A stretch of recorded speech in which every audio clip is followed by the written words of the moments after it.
Conference, the Oakland Raiders and San Diego Chargers. Two teams who battled to a virtual tie in the AFC West, 11-5. They each beat each other on their home field, and the Chargers are introduced now. San Diego's Jack Murphy Stadium, named after the recently deceased sports writer who brought Major League sports to this city. 52,000 partisan fans decorated in their blue and gold, and an intense rivalry. 43rd time these two teams have met, and yet they have never played each other in a championship game. Pride and poise of Oakland against Charger power. Will it be San Diego or Oakland that goes to New Orleans?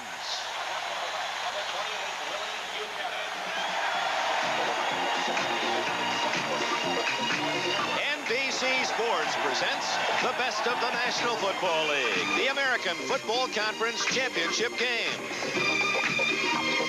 Today from San Diego Stadium, it's the Oakland Raiders and the San Diego Chargers. This championship game is brought to you by Plymouth, who invites you to drive the front-wheel drive Plymouth Reliant K, the American way to beat the pump. By Budweiser, for all you do, this Bud's for you.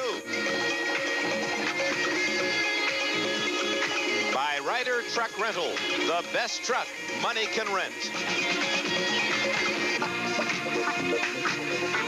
And by Allstate Insurance Companies. You're in good hands with Allstate.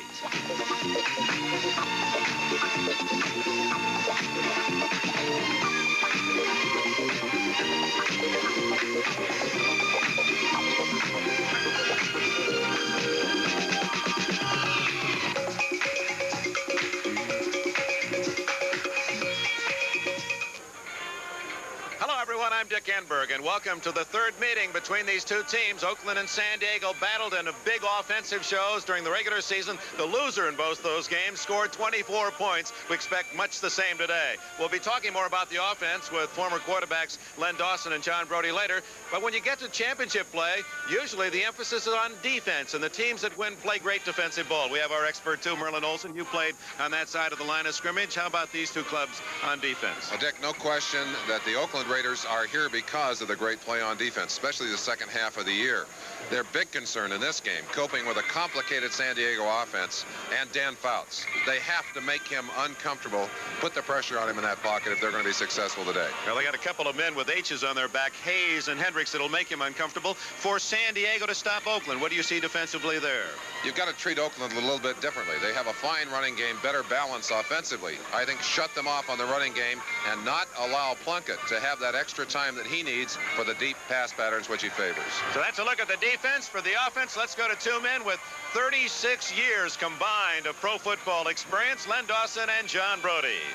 Thank you, Dick. Lenny, Merlin thinks that defense wins championships. How do you react to that? You know that I do not believe that. I guess with the exception of Oakland, but you know what I know, that offenses get you in there. The rule changes have had an effect, and I think that San Diego today is going to try to get Oakland in defensive situations that they do not enjoy. Man-to-man coverage with great receivers in uncomfortable positions. It will be tough for Dan Fouts because Oakland knows the intention of him, and so as we go along throughout the day, we'll be able to keep you up with whether he's successful or whether he isn't. You know, on the other side, Jim Plunkett has had a fantastic year. He is 11-2 in the games that he has started. I think this afternoon he's going to have exercise patience because for Oakland, they take the ball away more than anybody in the NFL. For San Diego, they give it away more than anybody else. That's a story from the field. Now back up to Dick. Thank you, gentlemen. And now we prepare for the coin toss. You know, often Merlin Olson in times like this, as a defensive player, didn't you hope that you were on the field first where you might force that turnover? I had a feeling today that Philadelphia enjoyed being on defense initially against Dallas. Dick, I think you'd like to put your strength on the field first. I think a team like Oakland wants their defense up. A team like San Diego would like to have their offense up. Cal Lepore is the referee, and now the toss of the coin. And the tail is pale. Visiting team is Oakland who make the call. Call wise in the air. What do you call? Heads. Calls heads. It is heads. Oakland wins the toss. Like to receive. When you send the goal. Turn around, please. wins the toss, likes to receive. That's it. Good luck, man. Have a good one. Hal Lepore and his crew, Art Demis, Leo Miles, Bill Reynolds, Pat Knight, Grover Clemmer, Dick Dollick, Red Cashin, Al Jury. An honor for these gentlemen to be working the American Conference Championship game. Tom Flores, 43 years of age, University of Pacific graduate. He's been a Raider most of his football life. Don Coryell. He was in the playoffs with the St. Louis Cardinals 3 times, lost first-round games. Lost last year with San Diego in the first round, but here he is playing on his home field for the championship today.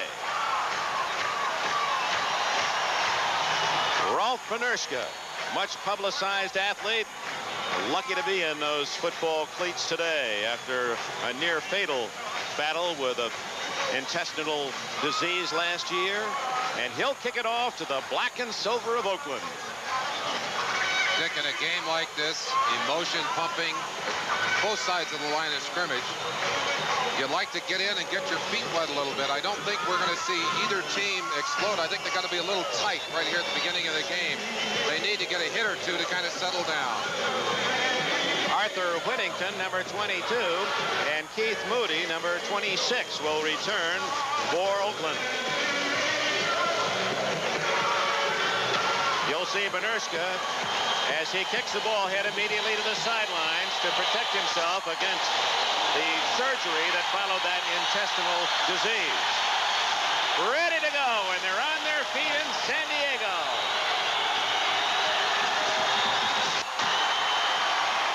Keith Moody, the ex-Buffalo Bill, at the 9. And he's down at the 29-yard line. Hal Stringert, number 45, and Hank Bauer, 37, with a tackle. The offense for the Oakland Raiders, led by 16, Jim Plunkett. You'll see those in the white configuration are Pro Bowlers. Kenny King is a first-year Raider, goes to that Pro Bowl. Mark Van Egan, the reliable fullback. Cliff Branch represents the speed. Bob Chandler, the finesse. And Raymond Chester, oh, what big catches in the win against Cleveland last week. Art Shell on the way to the Pro Bowl with Gene Upshaw, Dave Dalby, Mickey Marvin, and Henry Lawrence.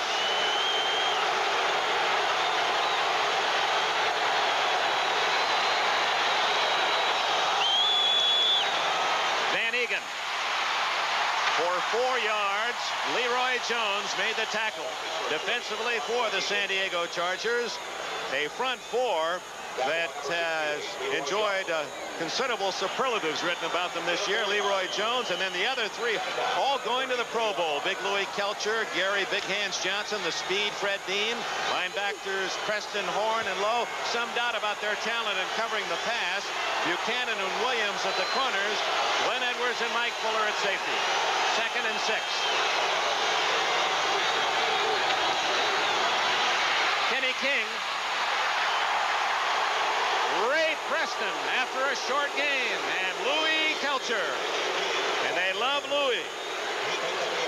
Big Louis Kelcher, number 74. He's the policeman. Watch his reaction now. They're trying to pin him away from that draw play. Just spins back inside.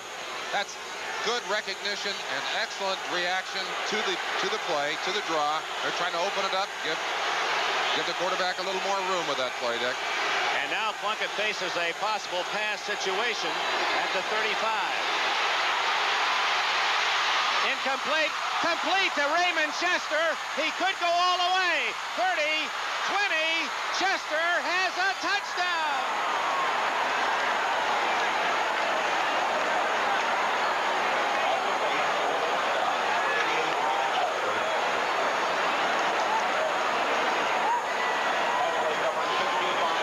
Chester still can't believe it. Ball glanced off the head of the intended receiver, right into his hands, and he waltzes 65 yards. Some people say that this is a team that's destined to go to the Super Bowl. Looking at that play, off the hands of Kenny King, right into the hands of Raymond Chester, and no one believed it. It caught the entire San Diego defense, of course, drifting with the anticipation that King would catch the ball. So when Chester meat-hooked the down, he had clear sailing the opposite way before the defense could retract.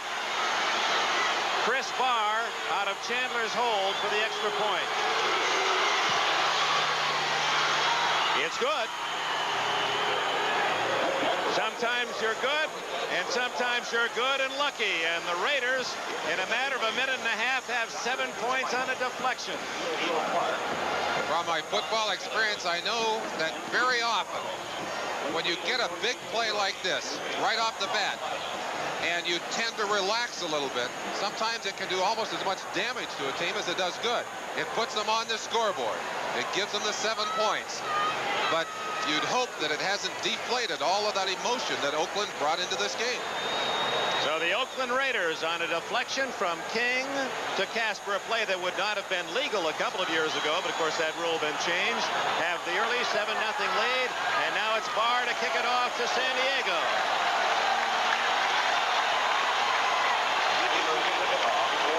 Deep for the Chargers, Hank Bauer, number 37, and Ron Smith, 84.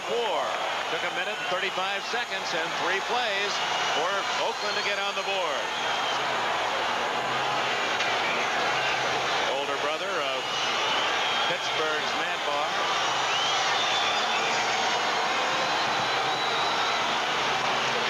Hank Bauer at the 9. And he is smothered short of the 20-yard line. Otis McKinney, number 23, the tackler. The San Diego offense, NFL record-setting offense, led by quarterback Dan Fouts. Back-to-back 4,000 yards passing. Chuck Muncie from New Orleans, Mike Thomas, the ex-Redskin with him. 3 Pro Bowl receivers, Joyner, Jefferson, and Winslow, all over 1,000 yards. Shields, Doug Wilkerson, Pro Bowler, Masick, White, and Dan Audick for Russ Washington, who was injured against Oakland at midseason. From the 17-yard line, Fouts to throw, and he's going long for Smith. All the way to the 29-yard line.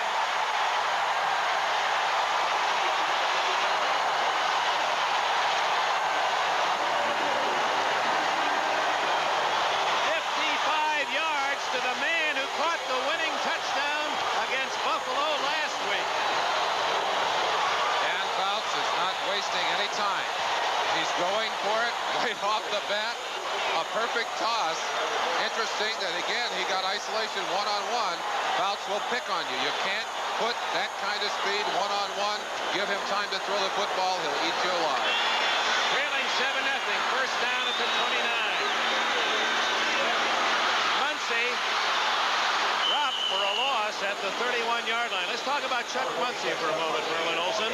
He has given the Raiders, or given the Chargers, a running game they did not possess last year, but he also has brought immediately some fear to that offense because he did cough it up. He fumbled often early here in San Diego. One of the reasons the Chargers led the league in giveaways was Muncie's help in that department. He fumbled it away many times, but he has not fumbled in the last 2 games. Has had 2 great games against Pittsburgh and against Houston. If he can have that kind of game today, he gives this San Diego offense a great deal more to work with. Second down and 12. Muncie.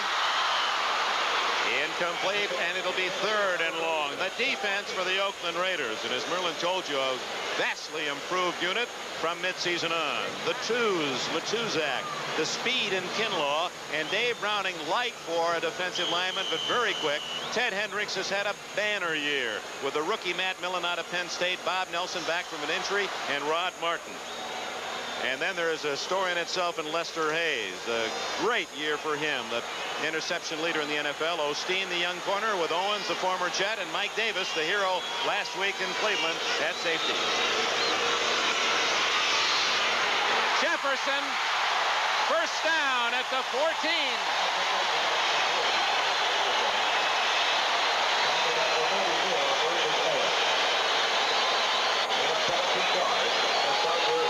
Jefferson, 17 yards and a San Diego first down. Jefferson working one-on-one on Lester Hayes.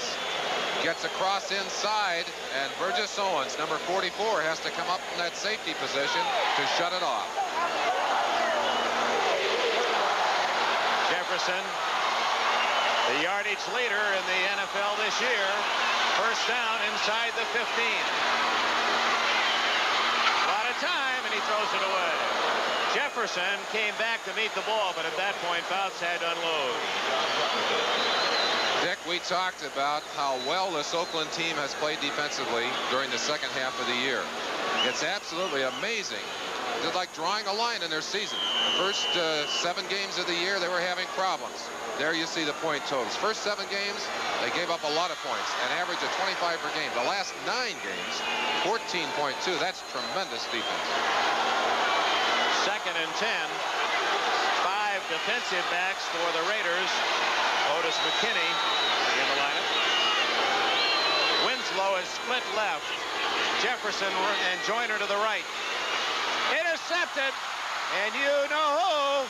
All the way to the 25-yard line goes Lester Hayes. What an amazing year for the young cornerback from Texas A&M.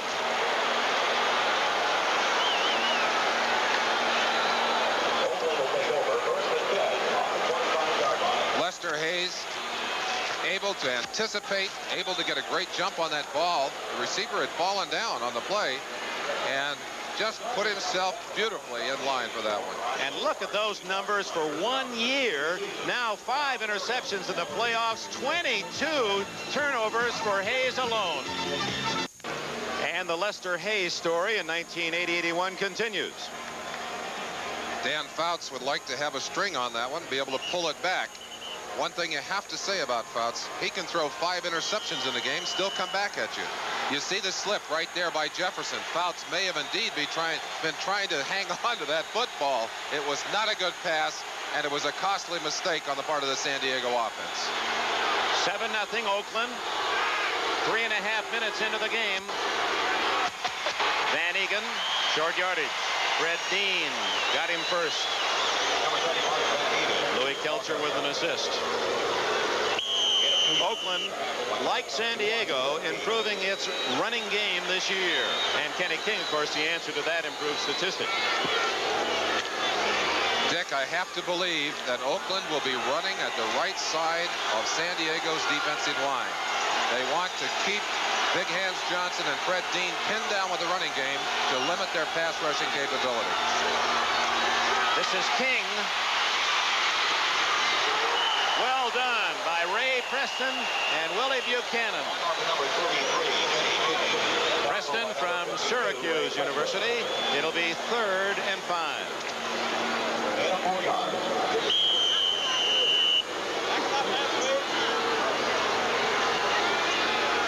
Chargers having a similar year, stopping the run with that of last year. It's a lost statistic with all of San Diego's offensive numbers that they finished 6th in the entire NFL in total defense.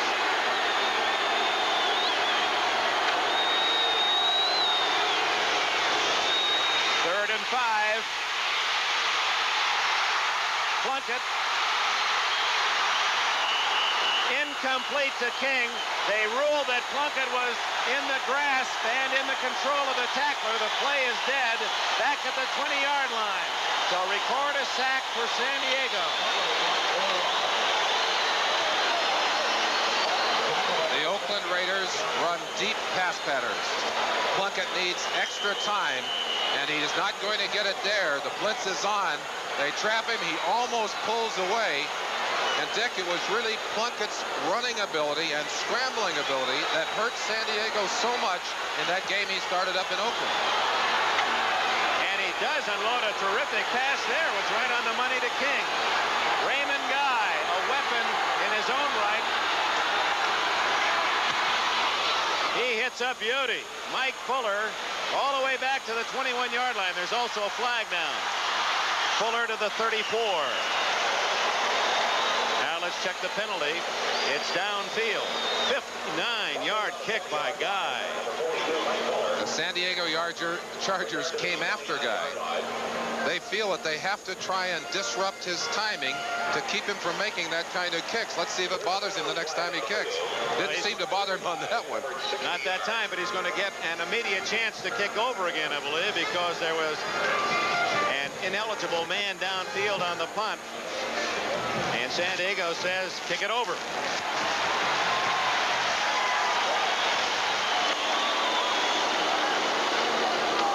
They go back to mark the ball. Let's call in Len Dawson and John Brody get the early reaction to the quarterback play. Gentlemen.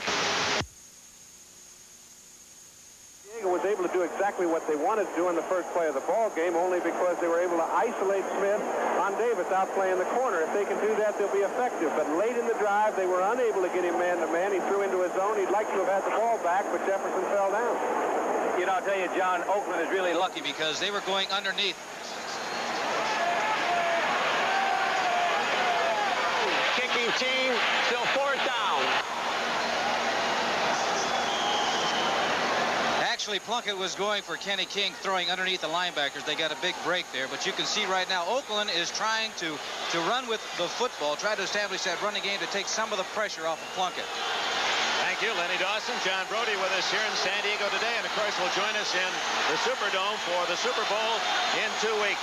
So San Diego expects to get better field position as Guy forced to kick again. Again, a 10-man rush. And he hits it high, and a fair catch by Fuller at the 38. Boy, that's a clutch kick by Guy under pressure, and a timeout in San Diego's Jack Murphy Stadium. That was a 46-yard kick, no return. 9 minutes left, first quarter. Raiders lead by 7.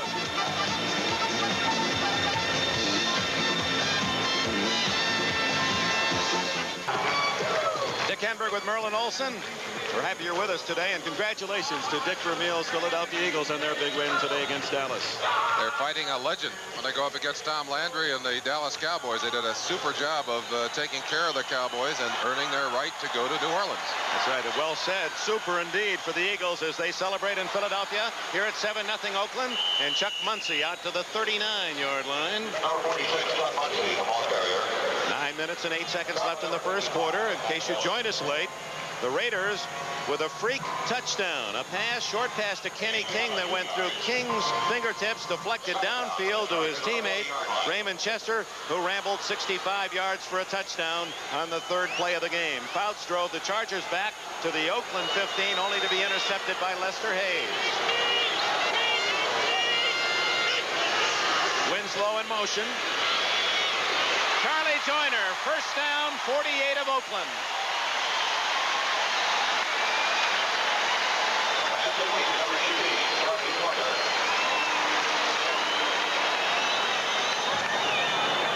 Dan Fouts is a marvel at getting that ball on target, in traffic, under pressure.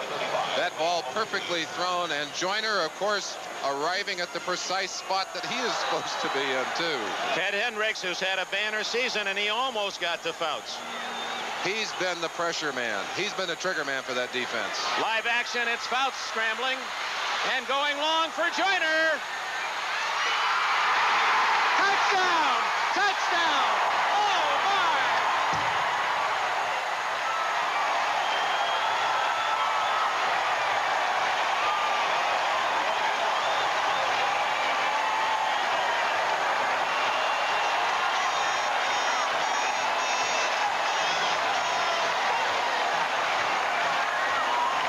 Fair for the goose is fair for the gander. Another deflection, and it's San Diego that scores this time. Fouts is throwing to a man who is double covered. He has so much confidence in his receivers that he even throws when there are 2 people standing on top of him. And Charlie Joyner makes the kind of catch that John Jefferson has been famous for all year. How can you have a better catch than that? A bad snap, but a good spot. Mike Fuller saved the extra point, and the game is tied.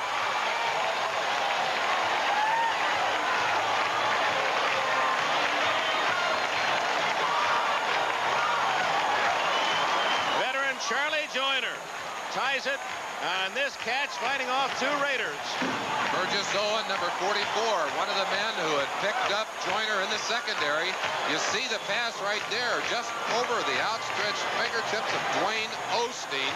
He looked like he had a chance at it until the very end. Merlin, it appeared that Joyner, actually with the ball out of his vision, had hit his helmet, and he felt it up there and brought it in for the score. Guess that's what all that experience is about. Well, that's why the Chargers are watching all three of their receivers go to the Pro Bowl. Winslow, Joyner, Jefferson have been making this kind of play all year long on Dan Fouts throws. Oh, what a catch. Great camera work, gentlemen, too.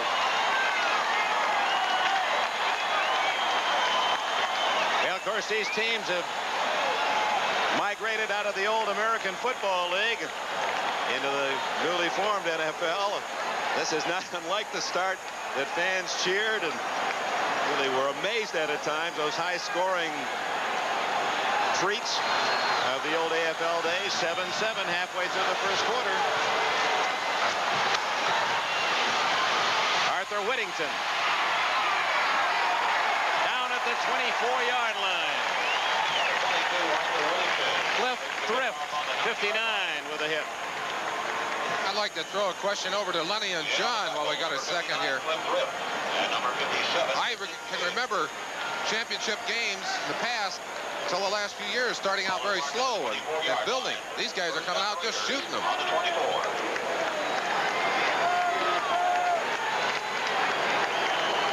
So we've had a 65-yard touchdown, a 48-yard touchdown.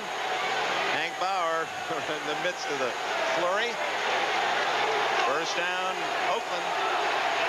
Chandler right, Branch left, tight end Chester on the right side.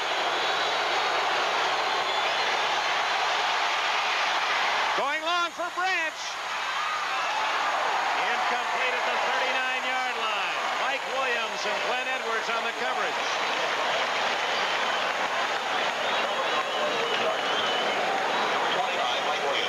Plunkett wanted to have almost an instant replay of that last situation that got the touchdown for San Diego. He's bumped as he throws that football, puts it a little high. Branch over the top, almost made a miracle catch over the top of Williams.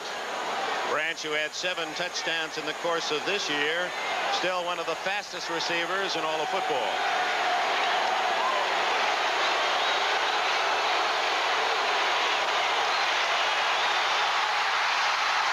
Down goes Plunkett on the wet turf, and Fred Dean kept him there.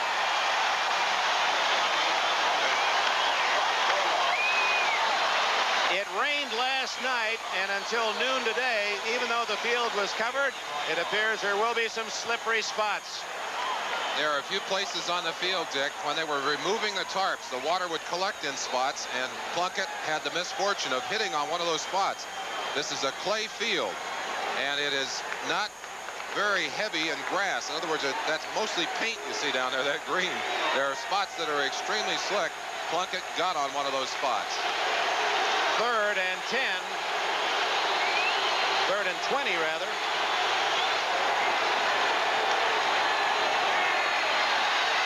Rolling and throwing long to Branch. All the way to the 37-yard line. Well, this isn't a pea shooting contest. They're out with the big cannons early in the first quarter. I alluded to the fact that in many past years, contests of this kind were grind-em-out affairs. Both of these teams have come out throwing the big guns immediately. The ball is in the air, and they're going for broke. And that's the big weapon. That's the long-range weapon. The vertical game, as Al Davis would say for Oakland. Number 21, Cliff Branch. 9.3 speed. Ran one of the fastest 40s ever. 4.3. And it's a first down at the 37 of San Diego. 2 tight ends in for the Raiders. Van Egan to the 32. Fred Dean, the tackler, with Fuller assisting. Well, you were wrong for one of the few times I can recall all year. You thought it'd be more of a passive first quarter.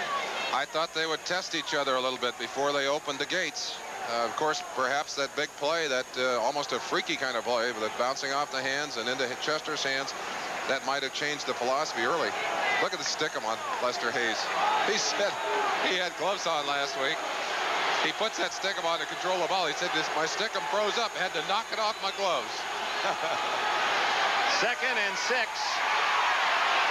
Plunkett, Louis Kelcher.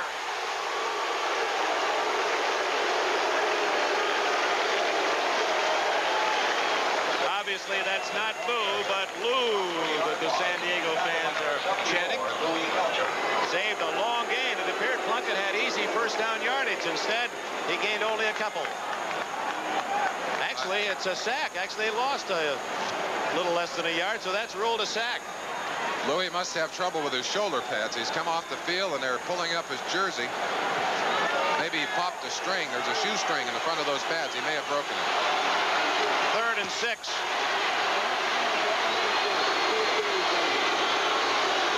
That's Kenny King in motion. Throwing for Christensen, and a flag is down, and we'll see against whom. It could go either way. Both men were pushing. I believe it'll be offensive interference, but I'll let the official call it for us. There are 2 flags down.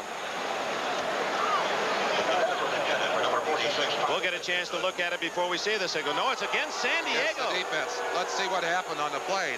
They're all over each other fighting for position, but they're going to call Ray Preston 52. Todd Christensen out of the backfield. Watch Ray Preston now. Let's see what kind of contact is made here. He's playing man-to-man. There it is. It was the first push that they called him for. Actually, at the end of that play, they could have called offensive interference. Preston was not playing the ball, but the man, and used his hands. You'll see he is not looking for the ball when he gives the push. First down outside the 10. Kenny King, flags are down, and I believe the Raiders got off too quickly. Appeared to be motion Oakland. It appeared that that was a play designed to look like a pass and then to run up inside of Dean. Shell had dropped like it was a pass, and Dean was off very quickly. And it was off against San Diego, the penalty. The Raiders on back-to-back penalties are inside the 10. On 71. Brad Dean, too quick. Well, I said he was off quickly. He was off ahead of the football. Dean on his way to the Pro Bowl. Started the season at home. Did not want to sign and was coaxed into the fold right at the beginning of the regular season. 1st and 5. Kenny King. Bob Horn and Louis Kelcher with a tackle. Kenny King carried the ball only 3 times all last year, and there are his marks for this season against San Diego. In that second game, he had the 89-yard run, the longest in the NFL this year. They're attacking the right side of San Diego's offensive line. Gary Johnson almost overrunning the play. That's Kelcher. He has played so well against the run. 12 tackles last week in that game. Kelcher's the man who made the play from the backside. If he doesn't make it, King may have gone into the end zone.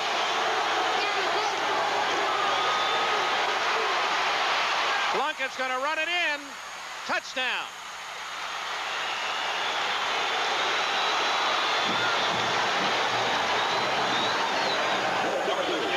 Now Jim Plunkett scrambles in, and that's a dimension that our 2 experts, Messrs. Brody and Dawson, can well appreciate. They weren't exactly known for their running talent, but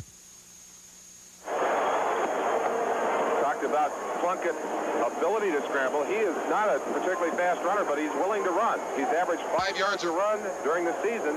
But never had a more important run this year than that short one into the end zone. He finds the defensive lineman clogged in the center, gives a little fake, and just dives in, slides in. Chris Farr tags on the extra point. When we return, we'll get a comment from our quarterback experts. 3 minutes and 46 seconds remaining in the first quarter. Already 3 touchdowns, and Oakland leads at 14-7. The key play in that scoring drive was the 49-yard pass on 3rd and 20. Plunkett to Cliff Branch, and then the interference goal. Barr to Bauer at the 6.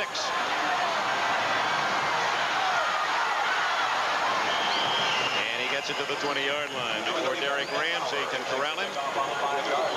Let's go back to the touchdown by Plunkett, and following the Oakland offense, Lenny Dawson. Well, Dick, John Birdie and I were just talking about Plunkett's ability for survival. Now, the linebackers are really flying out of there, and you're going to see an opportunity from ground level to take a look at Plunkett, and he's going to have a lot of room to get into the end zone. He's not very fast, but there's a lot of space there because the linebackers are getting such great depth. He's going to make the move right now. There isn't anybody here. He's not that swift, but by the time anybody gets near him, he's into the end zone for a touchdown. All right, Len Dawson, first down, San Diego now trailing 14-7. Muncy breaks a tackle, fumbles out of bounds. It'll stay in San Diego's possession at the 20-yard line. Mike Davis, 36, and Otis McKinney, 23, around that football. One of the reasons that Muncy had fumbled so much is he tends to carry the ball in one hand. He has very large hands. He had gotten over that in the last couple of games. Watch him here. He's getting careless. That ball is loose out in his hand, and just waved goodbye to it. He's very lucky it went out of bounds. Jefferson left, Joyner right, Winslow the tight end on the left side, flags down as Muncy gets only a couple. Rod Martin spearheaded the defensive charge. Tom Flores, if that's a 5-yarder, might decline the penalty.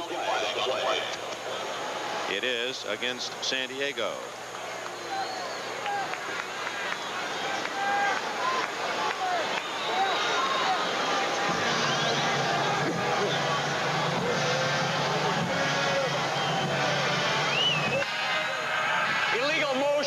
Number 6-7. Offense, the penalty decline. It is third down. Ed White, veteran right guard. So it's 3rd and 8. Winslow way out to the left with Jefferson in the slot. Joyner at the top of your screen. Hendricks right over center. Bouts through the hands of Winslow at the 40-yard line. Otis McKinney on the coverage, the 5th defensive back. Chargers will have to punt.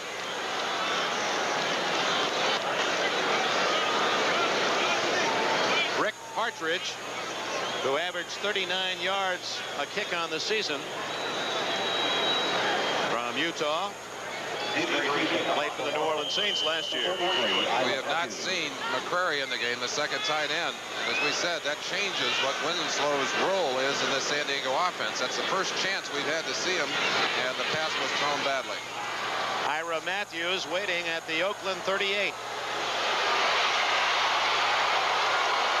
And Matthews, who is questionable, he's had some knee problems, returns to the 50. Cliff Thrift with a tackle. We have a timeout. 3 minutes and 8 seconds left in the first quarter here in San Diego, where the Raiders lead by 7. Well, they're still hopping in Philadelphia, where the Eagles defeated the Dallas Cowboys 20-7 to win the National Conference Championship. And here in San Diego, this partisan Charger crowd has watched the Oakland Raiders take the early lead, 14-7. Oakland's ball just inside the 50, San Diego territory. Play action, Plunkett. Open, Chandler. And he has a first down at the 34.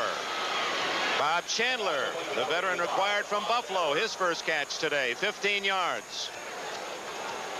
Look from behind quarterback Plunkett. Look at the amount of time he has. Settles on a receiver. Chandler had come back from the football, driven the defender Mike Williams off, and then came back to the football. A classic Oakland pattern.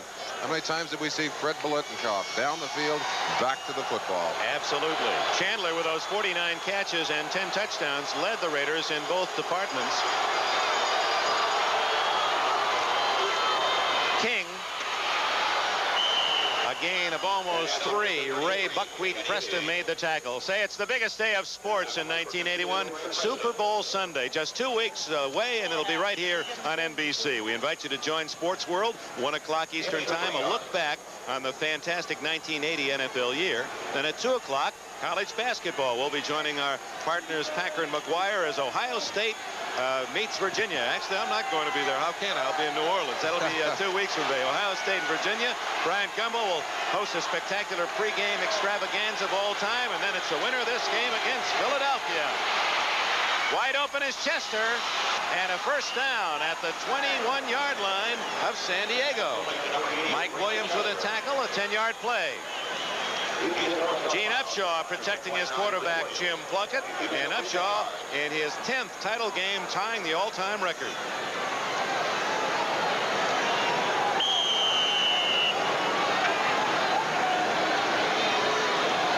It's very important today that we give Plunkett enough time to read his coverage and throw the ball. It's very crucial early in the game that he has the confidence that we're blocking him so that he can drop back and have confidence when he drops back to look for more than one receiver. The guys up front have to do a better job than we've done all year because they have an excellent defensive line that'll come after you. They come after you for 60 minutes, and we know that. How prophetic that Gene Upshaw should call it a touchdown to Kenny King. Plunkett, given all that protection, finds his halfback King in the end zone. It's 20-7. Gene Upshaw, of course, crucially responsible. He's got a one-on-one assignment with Gary Big Hands Johnson. He's taking care of his part of it. Plunkett and King are taking care of theirs. Two new members, relatively new. Plunkett was with the Raiders, of course, last year, but didn't see any action. And now Barr for the extra point. Down the middle. So Jim Plunkett of the Oakland Raiders has thrown 2 touchdown passes and run for a third. And it's 21-7. Oakland. Is that a pass, Len Dawson, that you were expecting? King in the end zone. Well, I'll tell you, Dick, he's working on the linebacker. Number 52 is Ray Preston. And when you have a speed like a King against a linebacker like Preston, it's a mismatch. And generally, the halfback is going to come out on top. Kenny King from Oklahoma, one of the many greats for the Sooners. He's a happy personality. He says he wants to wear a peacock feather in his helmet. He has a tradition of wearing a feather in his helmet at practices. He says, you got to get me a peacock feather for the Super Bowl. Well, that to be decided yet. Dan Pastorini, whose broken leg allowed Plunkett to become the starting quarterback. And many feel that that was a turning point in this Raider season. Not to take anything away from Pastorini, but how could he have done better than Plunkett? Bauer at the 11. And he is stopped at the 25-yard line. Jim Plunkett has thrown the ball 6 times as we watch Fouts come on. 5 completions for Plunkett today. 5 out of 6 for 160 yards and 2 touchdowns. That's almost a good game, and he isn't through the first quarter yet. Fouts and the Coryell Aerial Circus now taking the field. Jefferson, top of your screen. Coryell sees Joyner, bottom of your screen, and that's Ron Smith in motion and setting left. A reverse to Smith, well read by Otis McKinney. Not fooled a bit. A yard loss. On the reverse, number 84, Ron Smith, the ball carrier. Good defenses hand out the responsibility for containment. And on this particular play, Smith going outside meets the contained man who strips him to the ground. Ron Smith, a loss of 1. He leaves the game. Winslow in. You got him, Jay. Muncy. Good tackle by 53 Rod Martin around the ankles of Muncy to stop him at the 27, where it will be 3rd down and about 7. John Brody. Tom Flores off with that 2-touchdown lead. How about the thinking of Fouts in San Diego? Well, Dick, Tom Flores knows exactly what Fouts wants to do. He wants to get him in favor position. 7 down, doesn't put him in one of those. He's trying to get any receiver he can open. Oakland has actually fooled him defensively, and as a result, 1 turnover and not much success. Joyner in motion. 3rd and call it 8. Open is Joyner. And a first down at the 46.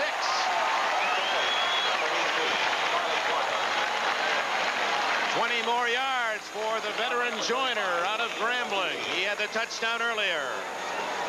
That's exactly the kind of play you talked about, John. Joyner getting a matchup and breaking to the inside. Bouts knows how to handle that. Looked like he might have gotten a screen over there from Kellen Winslow. Almost a basketball play, a little pick. And that's the end of an exciting first quarter at San Diego's Jack Murphy Stadium. 21-7 Raiders.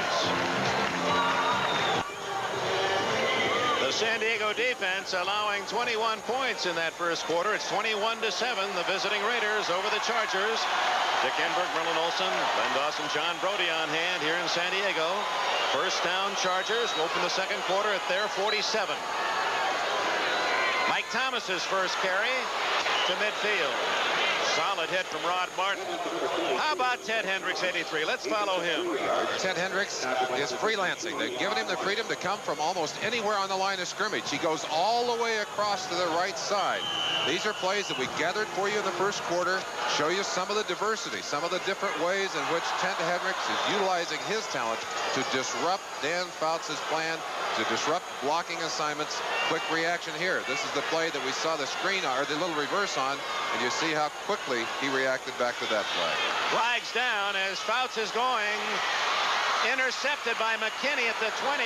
We'll see if the Raiders were offside. Someone got in a hurry. And now the most important man on the field is that fellow in the black cap, Cal Lepore. Is it interception or not?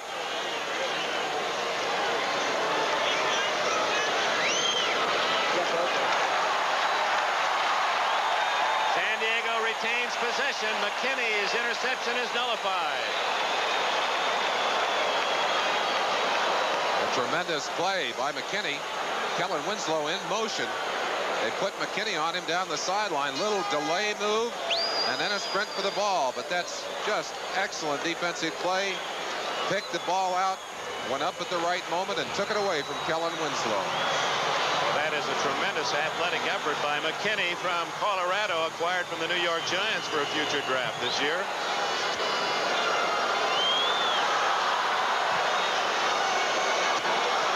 Fouts gets the ball back. And it's 2nd and 2.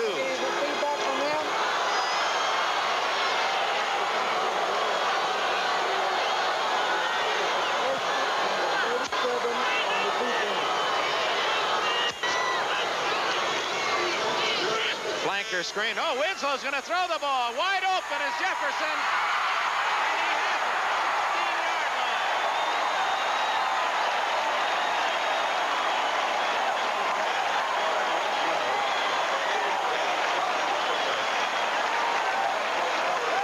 McQuarrie, number 88, in the game. They can use Winslow all over the field. Winslow not only a pass catcher, but a rifle shot. The ball hit so quickly in the hands of Jefferson it bounced up. He was lucky to pull it down. It's a lateral pass. Boy, he whipped that ball. He did indeed. He's a great athlete. First down at the 16 of Oakland. Muncy with flags down. And Muncy dropped to the 12. Appeared to be movement on the right side of the San Diego line. Let's go back to the last play. John Jefferson said, hey, I had a touchdown, Kelly. You got to just loft it a little bit more. Show you some teeth on that one. Penalty against San Diego will be 1st and 15. There'll be a little play acting on this play. You saw the little delay there at the line of scrimmage and then the burst of speed into the secondary. Watch the bounce of the ball there. Just took his eyes off it momentarily, but went right back to it. Great body control. Illegal formation, offense, only 6 men in the line of scrimmage. First. Must have 7 men on the line of scrimmage. One of those interior linemen or a tight end lined up off the line of scrimmage, and it's Chuck Muncy receiving some attention on the sidelines. He's been replaced. Mike Thomas, the lone setback. Fouts dumps it to Thomas. Good move. But down at the 21, Matt Millen, 55, the rookie from Penn State. One of only 2 rookies on this Oakland team. The other is backup quarterback Mark Wilson. They call Millen Spike. And he has put the spike in a lot of offensive plays during this season. Has been a most valuable addition. 265 pounds out there today, playing the responsibility, the role of linebacker, but he's just an extra defensive lineman out there. Chauncey still being worked on, and now will take a seat along the near sidelines as Fouts stares at 2nd and 14. Jefferson coming to this side. Winslow split left.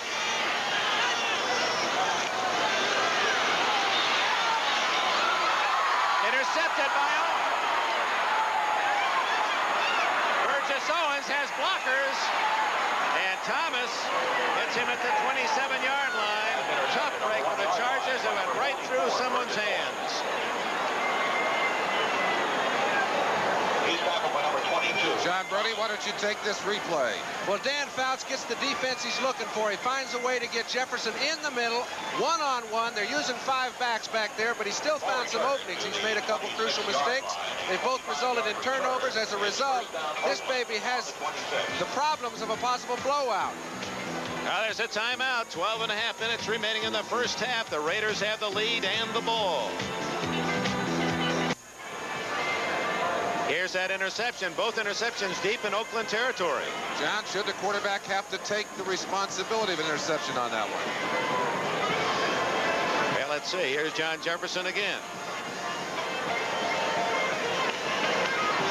I agree with John Brody. That was a bad toss. Very often, though, a pass perfectly thrown bounces off the hands of the receiver and becomes an interception. And in that case, certainly the quarterback should not be responsible.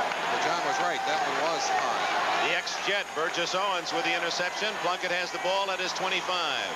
Make it the 26. Van Egan close to the 30. And on to number 30, Mark Van Egan. Mark Van Egan from Colgate. Again, the leading rusher for the Raiders this year with 838 yards. Also on the stop.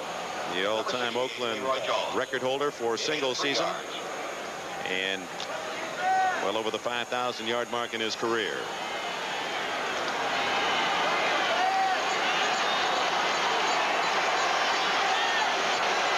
Second down, short 7.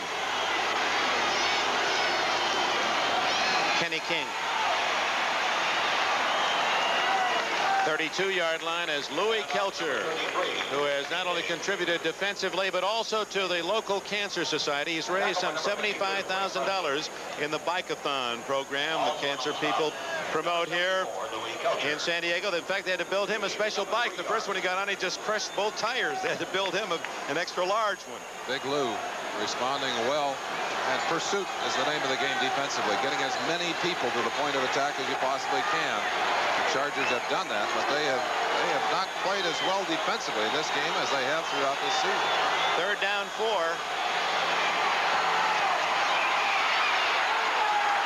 Down he goes. Big hands Johnson and Louis Kelcher making the play. Tackled by number 71, Fred Dean. Fred Dean in there again, but it was Kelcher who secured the tackle. Big Lou in there. I think quarterback just pulling this one down. Watch the move on the inside. It's a stunt between Big Hands Johnson and big number 74 Louis Kelcher. Option man, the center Dave Dalby picked him up, but he's back in on the action. Let's go quickly and look at that stunt again. The two tackles exchanging responsibility. The center becomes the option pickup man. Had to come over and get loose, so he couldn't get in on the quarterback. Guy nails a long one to Fuller. Oh my, look at this kick into the end zone. And Guy rooting for it to stop at the 1. 71 yards. 51 on net. And a timeout. 10 minutes, 39 seconds left in the first half in San Diego. Chargers with the ball trailing by 2 touchdowns. Back at San Diego's Jack Murphy Stadium. Chargers ball at the 20 after Guy's kick trickled into the end zone. 71 yards on that punt. Longest of the year for Guy. 21-7 San Diego trails. Mike Thomas breaks a tackle and gains 5. John Matuzak finally made the stop. Let's pause briefly for station identification. This is the NBC Television Network. KVBC TV3 Las Vegas. San Diego the scene. Dick Enberg with Merlin Olson, Len Dawson, John Brody. The Philadelphia Eagles defeated the Dallas Cowboys 20-7 earlier today for the National Conference Championship. This game started in a wild and crazy manner on a deflected pass that went through King's hands to his teammates Chester. 65-yard touchdown and a fumble by Thomas, and the Raiders say they have it. It's Oakland's ball, and look who pounces on it, Ted Hendricks. It's been that kind of day for the Raiders thus far. They have 2 pass interceptions to stop San Diego drives deep in Oakland territory, and they lead 21-7, and Don Coryell's team is in trouble. Lonnie Dawson made the point at the opening of the show. San Diego leads the NFL in giveaways, that's fumbles and interceptions, and the Oakland Raiders lead the NFL in takeaways. There's another one. Oakland out, endeavoring to capitalize at the San Diego 29. It looked as if Hendricks would not only strip the ball away, but recovered it. Arthur Whittington in the backfield for the first time, and he gets the call. A yard at best. This telecast presented by authority of the National Football League, intended for the private use of our audience. Any rebroadcast or other use of this telecast without the express written consent of the San Diego Chargers and the National Football League is prohibited. Lonnie Dawson, get inside of Plunkett's head. You go for a big one here. You get a turnover. You take the shot now.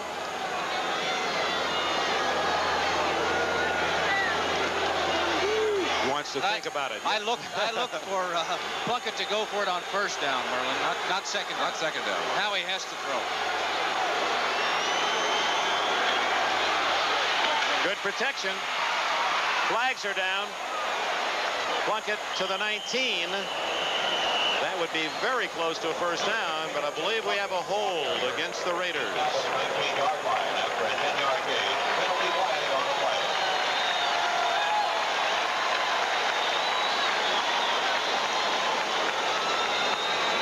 So the Raiders, instead of a near first down or possible first down, now will have Plunkett at 2nd down and 20. Have you got any good 2nd and 20 plays over there, Lenny? I think, yes, it's a punting situation pretty soon. Get Guy back in there. It's Holding 61. Offense, 2nd down.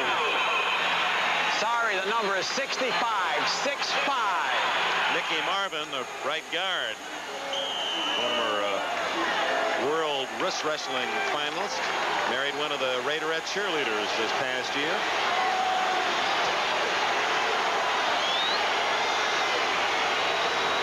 That's King, who has a touchdown pass in motion.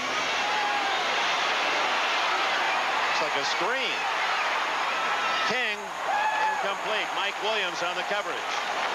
At King and Chester, and you see Chester was floating in behind the play. I think he was looking for another deflection. That combination worked for the first touchdown of the game. Actually a misfired play. Big Wilbur Young had read the screen and got out there. Plunkett could not throw the pass on the screen. Ended up going deep, or trying to go deep to Chester. But the play obviously had misfired. The timing was off. The ball thrown a little bit high there, knocked away by Williams. King unable to reach it. Chester hoping he might bat it up for another touchdown play. Van Egan and Whittington now behind Plunkett on 3rd and 20. Got to wonder if maybe Gary Johnson wasn't shaken up. We haven't seen much of Wilbur Young during the last half of the year, but he's in there now. Plunkett to Cliff Branch. Look at the speed. Branch has a first down at the 15-yard line.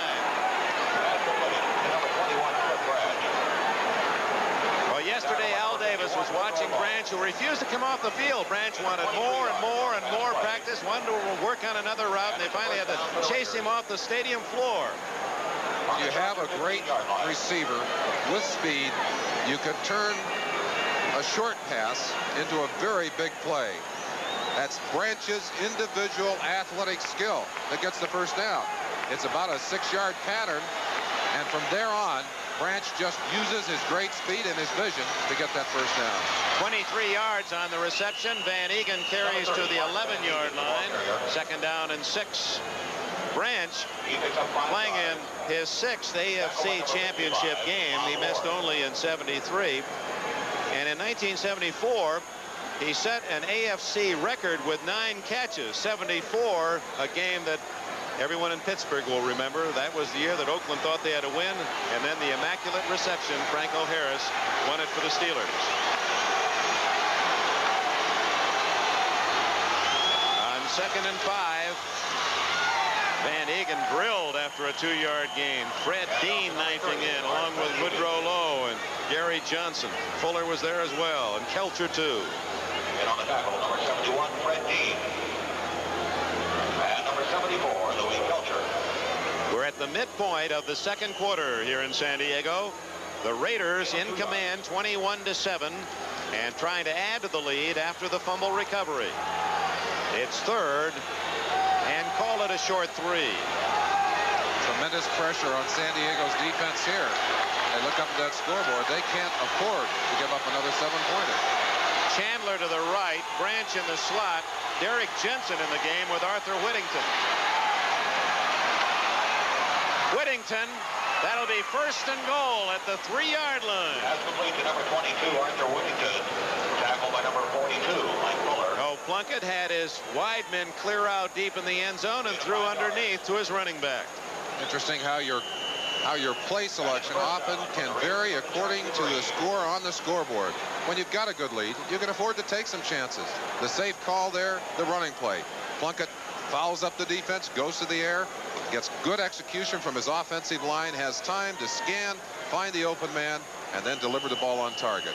In fact, it almost looked on that first replay as if Plunkett was looking left and throwing right. He really kept that defense honest. Timeout has been called by the Oakland Raiders. 6 minutes and 28 seconds before the intermission in San Diego. The Oakland Raiders lead 21-7. When we have good news, we like to share it with you, and I'd like to share some of the good fortune to befall my partner Dick Enberg. Just announced yesterday that again, for the 2nd year in a row, the National Association of Broadcasters, Sports Writers have named you Broadcaster of the Year, and congratulations to you. I don't know of anyone who deserves that honor more than you do. Hey, the only thing I do well is pick good parents and good analysts. That's the start. Thank you, Merlin. Be great going back to Salisbury. 1st and goal at the 3. Mark Van Egan scores for Oakland. Untouched. Mark Van Egan into the end zone. 3 yards. An Oakland touchdown. And usually unemotional, Tom Flores with a smile and a gesture.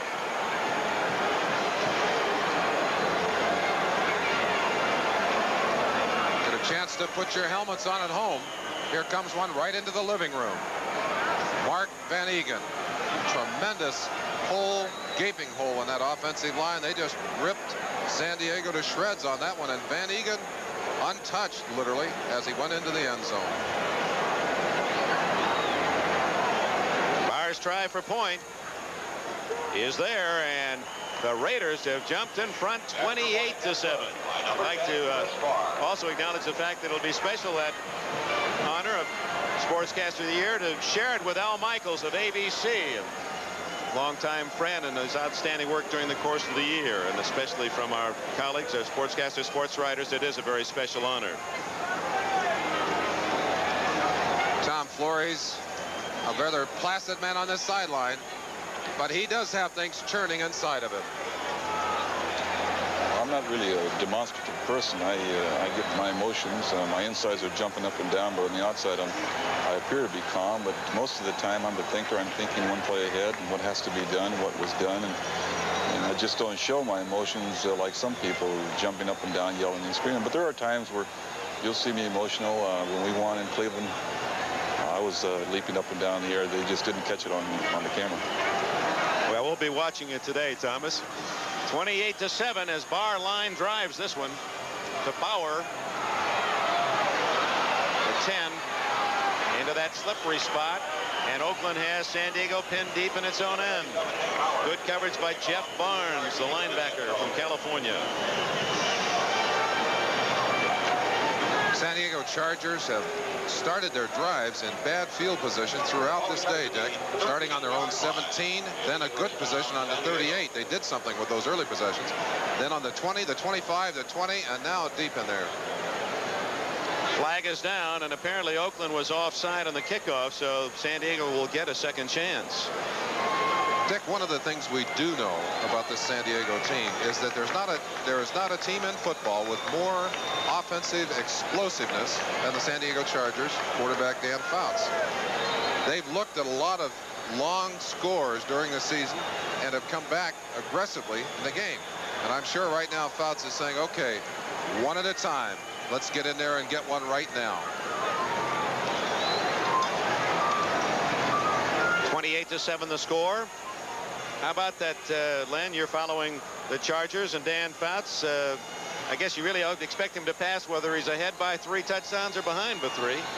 That's for you, John. John Brody. Well, Merlin, in my opinion, there's only one man I'd like to have when I'm down by 3. He's been here before. He's come out on top a few Offside, times. 46 kicking team will kick 30.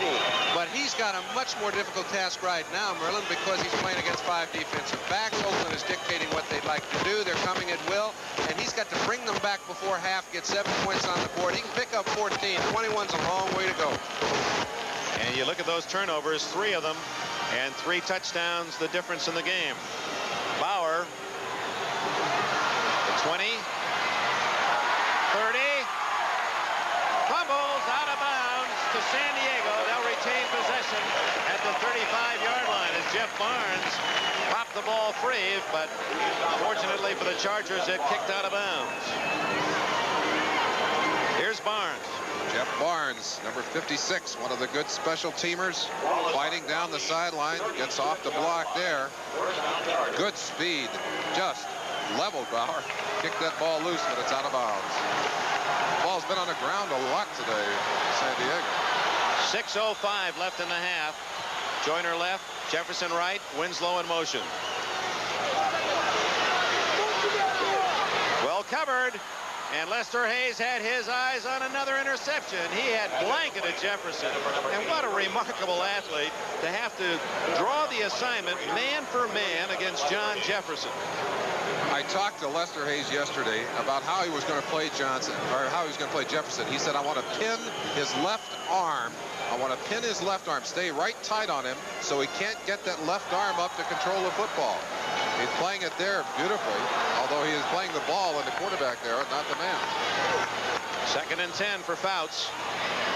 Jefferson, be a little short of the first down at the 45. Burgess Owens made the stop. Well, they're going to get progress closer to the 46. We may have a first down. John alluded to the problems facing Dan Fouts. One of the things that Fouts is facing is a defense that can afford to play pass only. They play an entirely different brand of football. When they have that kind of lead, they know the ball is going to be in the air with San Diego on the field anyway, and with San Diego behind, doubly so. And Chuck Muncie with that bruised shoulder, taking away the top runner from the Chargers. It's a first down. John, is Oakland changing their strategy in the defensive backfield? I think so. It's simple to me that Oakland is doing what they would like to do. Hendricks is freelancing a lot. They're playing defense, and their front line is holding up without a lot of help from their linebackers. 28-7, Oakland leading. Thomas. He's to the Oakland 46-yard line. 8-yard gain. Rod Martin. Willie Jones made the tackle. One thing that big lead has done for Oakland is to take some of the crowd out of the game. No question that you can quiet the home crowd, and that's one of your advantages when you're playing at home, by putting some points on that board. Good job of mixing the play calling by the San Diego Chargers. Joe Gibbs, offensive coordinator, sending those plays in. Thomas again burrowing for the first down at the 43. Hendricks and Matuzak made the tackle. Clock running, 4:45 left in the half. You see the signals going in. 3 men signaling on the side. And the man standing in front, that's Rick Tyne. He's the strength coach. He stands in front of the 3 of them to try and shield them from the opposing sideline. And you never know which of those signals is the official signal. That's an interesting look. Bouts. Incomplete. Burgess Owens was coming up quickly, and Jefferson with a tough chance. Owens Owens, one of the many deals made by the Raiders this past year, acquiring him from the New York Jets. Owens, a #1 pick by the Jets in '73. Here are those signals again. I don't know about you at home, but I didn't get that one. I missed that one. Ron Smith, the hero last week with a touchdown that beat Buffalo, is in the huddle for San Diego. Smith, number 84 to the right, along with Jefferson on 2nd and 10.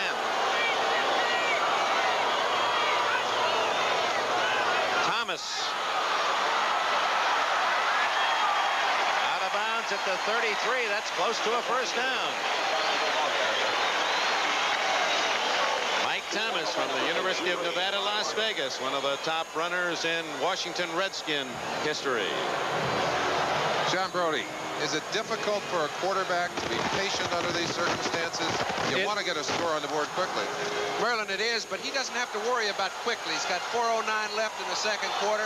He's doing the right thing. They've taken a linebacker out. They've got 5 backs. It's a whole lot easier to run wide and up the middle on 2 occasions to pick up the first down to keep your drive alive. If he's a little bit patient, which I think Dan can be, he's got a good chance to move it in. Just short of the first down, as you saw, by a link of chain.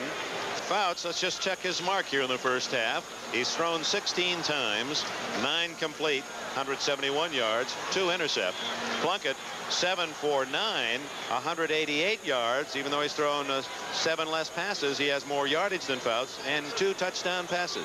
Dick, one of the interesting things about this San Diego team is that Fouts can have a great day. They can still lose. In fact, of Fouts' 300-yard plus games, he's had 8 of those in this last year. They lost 3 of those games.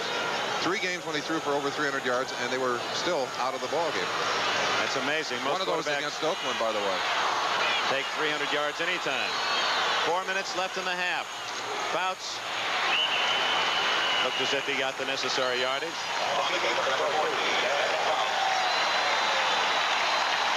First down at the Oakland 32. One of the things that the Oakland Raider defense has done effectively all year long is to use their full complement of defensive players. Coach Flores and defensive coordinator Charlie Sumner will mix up the personnel. They'll put in a 4-man line. They'll put in a 3-man line. They'll use Cedric Hardman, number 86, as a pass rusher. Use Willie Jones, number 90, as a pass rusher. They keep you off balance offensively. And Hardman and Jones are in there now at defensive end. And Jones almost got to Fouts, and Thomas unable to make the catch. And Fouts slow in getting up as number 90, Willie Jones, in hard from the defensive left side. Jones working one-on-one on number 60, Dan Audick. Of course, one of the real blows and one of the few injuries to the San Diego Charger key personnel was to Russ Washington. Audick has taken his place, has had to do a lot of learning on the field, and unfortunately has a way to go yet. Jones getting just enough of Fouts to force that pass a little high. 2nd and 10. Thomas. Fumble again, and I believe it went right back to 63, Doug Wilkerson, the veteran guard from North Carolina Central. And that's a break for the Chargers. That ball popping free as Thomas has fumbled for the 2nd time. I have to believe that you need to credit the defense. Watch the stripping action. Arms and heads. That's Ted Hendricks going right for that football, tackling the football. No one in football is around the big play more than Ted Hendricks. He has a nose for it. He's one of the people you love to have playing defense for you. Amazing man, top of all of his other talents. He has blocked more kicks than anyone in NFL history. 3rd and 9. For Thomas. 1st and goal at the 7-yard line.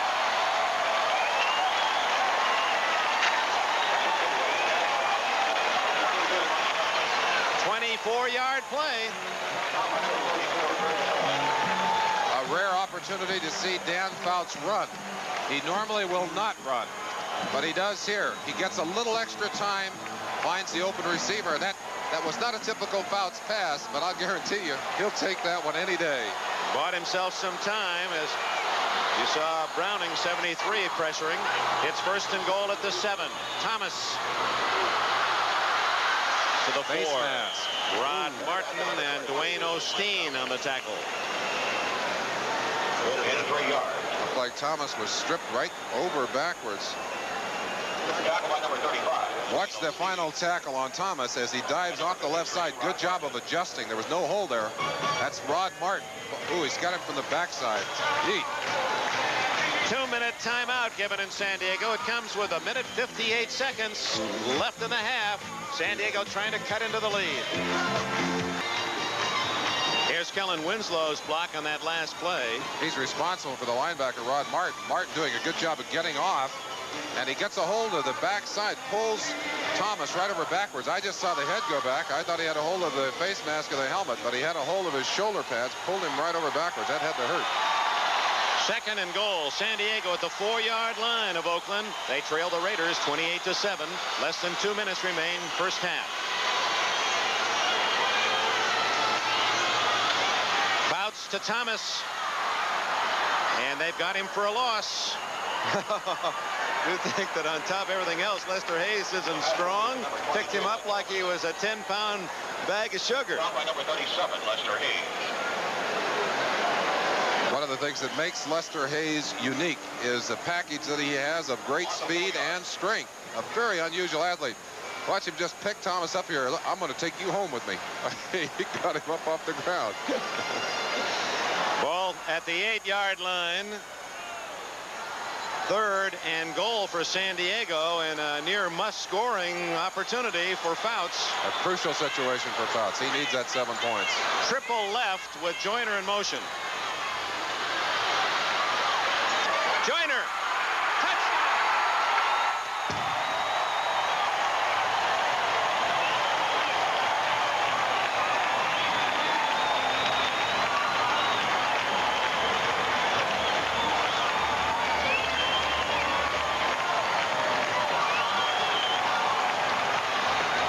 Joyner, not Jefferson, caught that touchdown.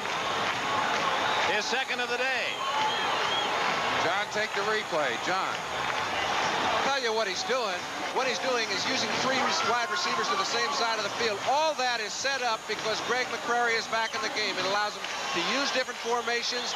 He used a lot of patience with those formations. As a result, put on a great drive. A most important touchdown for San Diego before the half. They've cut the Raider lead to 28-14. The Raiders have 1:05 to get back some more themselves. Veteran Charlie Joyner with his 2nd touchdown reception makes it 28-14. They have bruised the forehead or eye and catching that ball. There are the numbers: 64 yards in 13 plays.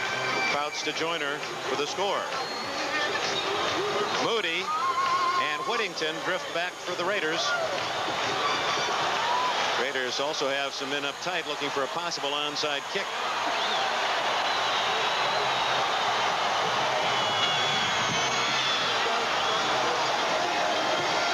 Whittington. Flags are down. Might have been a fumble, and San Diego says they've recovered. They have. Flag down, but I believe it's against Oakland. It'll be the Chargers' ball.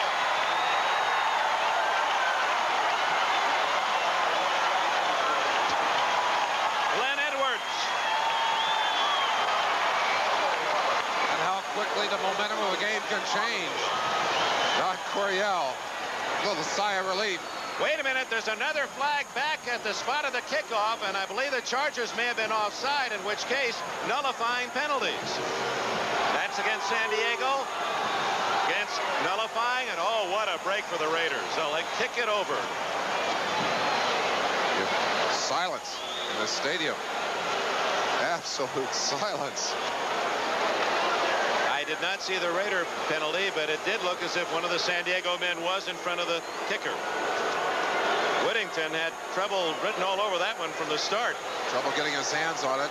Again, the ball stripped away. Edwards doing a good job of getting his fist into the ball. And the Chargers thought they had themselves a marvelous opportunity to get another 7 points on the board. So the small things, offside on the kickoff, and it cost San Diego. Barnes was guilty of illegal use of the hands for Oakland. got to deflate you a little bit. You saw that tremendous burst of emotion from the San Diego bench and from the San Diego players on the field, and then suddenly taken away from them. They've got to regenerate now. They've got to get themselves back into the game, and they've got to make certain that they don't allow Plunkett and his Oakland Raiders to come down the field and get more points on the board. They've gotten back to within range now. 1 minute left in the half. Venerska will kick it again.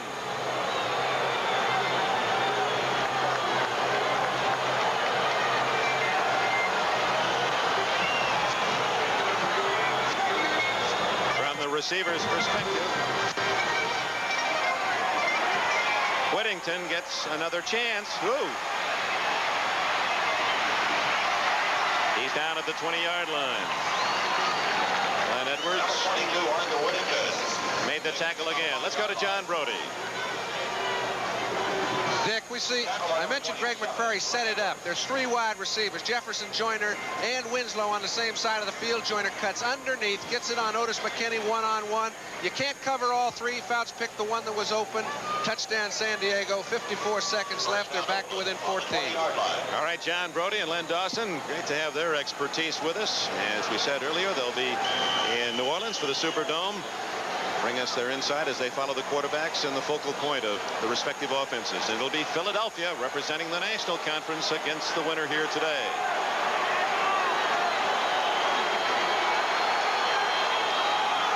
On the ground to Whittington. To the 22, Ray Preston with a tackle. Number 22, Arthur Whittington, long area. That fumble by Whittington on the kickoff return may have sobered the Raiders. Had they any thoughts of trying to march downfield quickly, you get the feeling when you get that one back, you might be better off just hanging on to it and run out the clock. San Diego calling a timeout. They would like to force Oakland to deal with a 4th down situation if they can. Tom Flores has had his team in much better field position throughout. And those 6 possessions, 4 touchdowns. Interesting how field position can dictate in a ball game. Obviously, Oakland has had a couple of opportunities to start well within San Diego territory. Once on the 49 and once on the 29. Both of those resulted in touchdowns. Halftime, we'll have highlights, some interesting features for you, so stay with us. You saw Jim Plunkett along the sidelines and Don Coryell studying his notes. I'd like to send along our best to Jim's mother.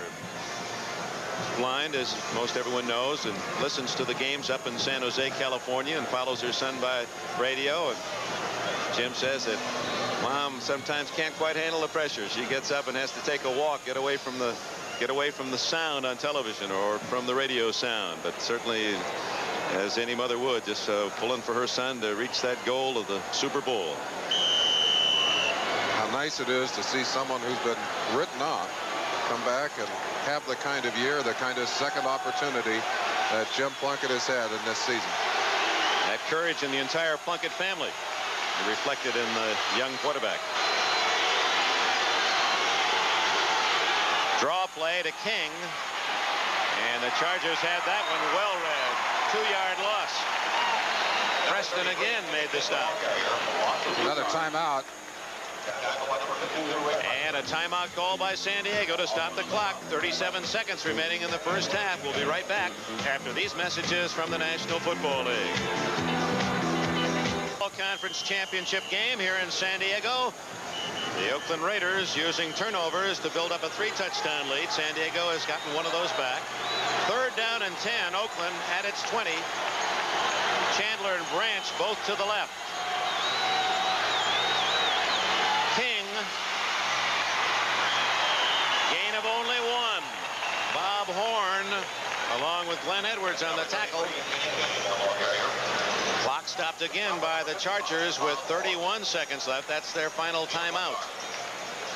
Lenny Dawson, a quick question for you. Anything that Oakland has done in this first half that has really surprised you or shocked you? Well, I'll tell you, Merlin, I'm really surprised a couple of plays that Plunkett, he's the big play man. He came up with a couple of plays, some touchdown passes. but to Cliff Branch, it was 3rd and 20 on 2 occasions, and Plunkett came up with the throw right on the money that came up with a first down and kept those drives going, and they scored after that. So Plunkett is living up to his reputation as a big play quarterback. There's his speedy receiver, Branch, who on 3rd and long was able on the first occasion to get open deep, and on the second take a short pass and use that blinding speed to race to a first down. John, do you think that the feeling in the second half is going to change? What does San Diego have to do to get back into this game in the second half? I think very much that Oakland is in a dangerous position. San Diego took enough time to get a touchdown, almost got a turnover. They're in a place right now, if they get a good punt return, they could put 3 more on the board. It's very dangerous to try and contain the ball against San Diego. Oakland better go out and continue what they were doing. Beautiful kick again. Fuller at his 19. 25. 31. Clock stops with 19 seconds left on the change of possession. Lindsey Mason downfield to make the tackle for Oakland. 60-yard kick by Raymond Guy. 13 yards on the return. Not only a 60-yard kick, but miles high. Incredible hang time, allowing people to get down underneath the kick and cover it. I'm sure that his average in the first half is well over what he averaged in that Houston game. He averaged 51 yards a kick on 9 kicks. I'll bet his average is better than that today. It's going to be close. A sensational weapon, Raymond Guy. Fouts facing a defense playing very loose. Owens is at his own 40-yard line. Complete and out of bounds to Jefferson with 14 seconds left. Guy's average today is 59 yards, 0.3 in this first half. John Jefferson, just an extraordinary talent.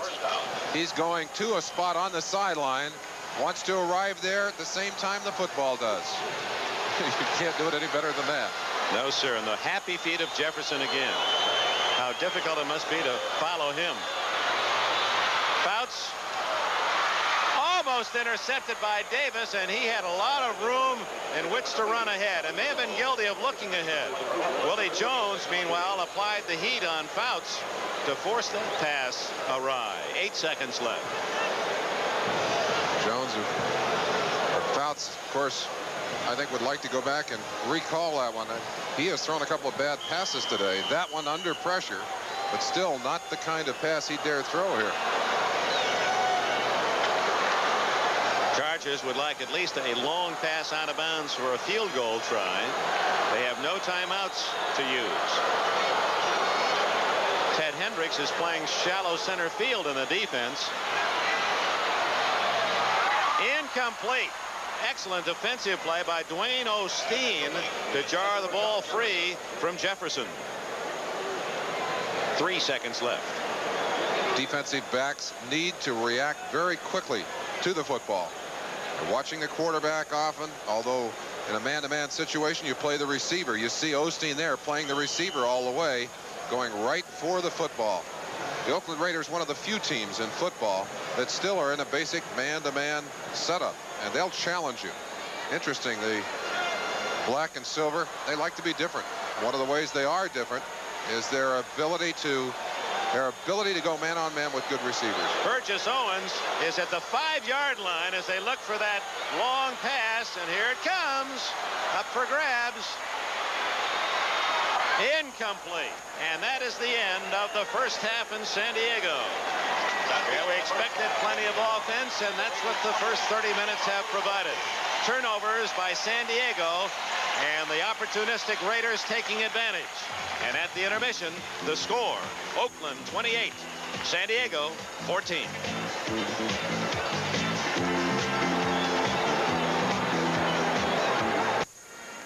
Our score at halftime of today's AFC title game has the Oakland Raiders out in front of the San Diego Chargers by a score of 28-14. Dick, Merlin, I guess the story of the first half, quite simply, is a story of turnovers. The Chargers have been sloppy. No question about that, Bryant.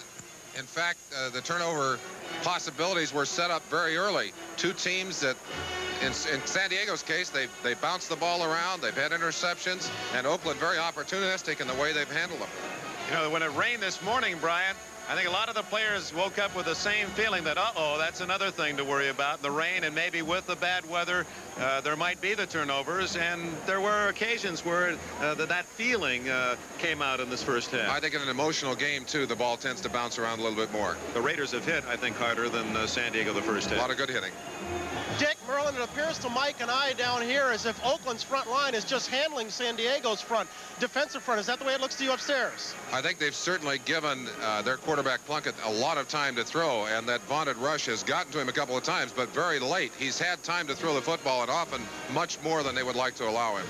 And San Diego, don't forget, they were down twice deep in Oakland territory, Bryant, and coughed up the ball. If they score, we have an even game at 28 at the intermission. Okay, Dick, Merlin, thank you much. Our score at the intermission is 28-14. Let's turn our attention to the first half. It was the first half that the Chargers would sooner forget. Their problems began actually on the third play from scrimmage. You see Jim Plunkett there. Third play from scrimmage, he bounced one off the hands of Kenny King into the arms of Raymond Chester.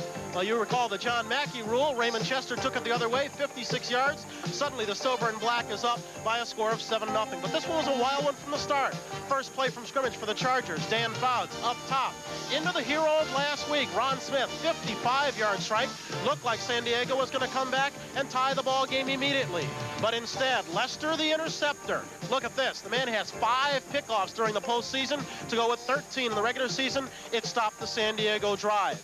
Still, Dan Fouts did manage to tie the ball game up by going upstairs one more time. When you're in a clutch situation, you look to number 18, Charlie Joyner. Dwayne Elstein was all inside his jersey on this play, but instead, Joyner comes away with the ball. Just like that, San Diego had tied the ball game at 7. It was left then to Jim Plunkett, who hit 7 of his first 9 passes to march his club down the field. He did that. Then when he couldn't find a receiver, ran it the final 5 yards for a touchdown that put Oakland ahead by a score of 14-7. Following a Fouts interception, Plunkett in position again for a touchdown. 21 yards into the arms of Kenny King, 21-7 Oakland. Then after Williams coughed up the ball in a fumble, Mark Van Eegen made it a 28-7 ball game. This was before Fouts into the arms of Joyner to cut it to 28-14. This as we near the end of the first half. So that's how we stand right now. Oakland's out in front of the scoreboard. San Diego, unfortunately, all out in front in the turnover department. We're going to get back in just a moment. We'll come back with highlights of the Philly game right after these messages from your local station. Joined now by Mike Adamle. We've been watching Oakland-San Diego go at it for the second Super Bowl berth.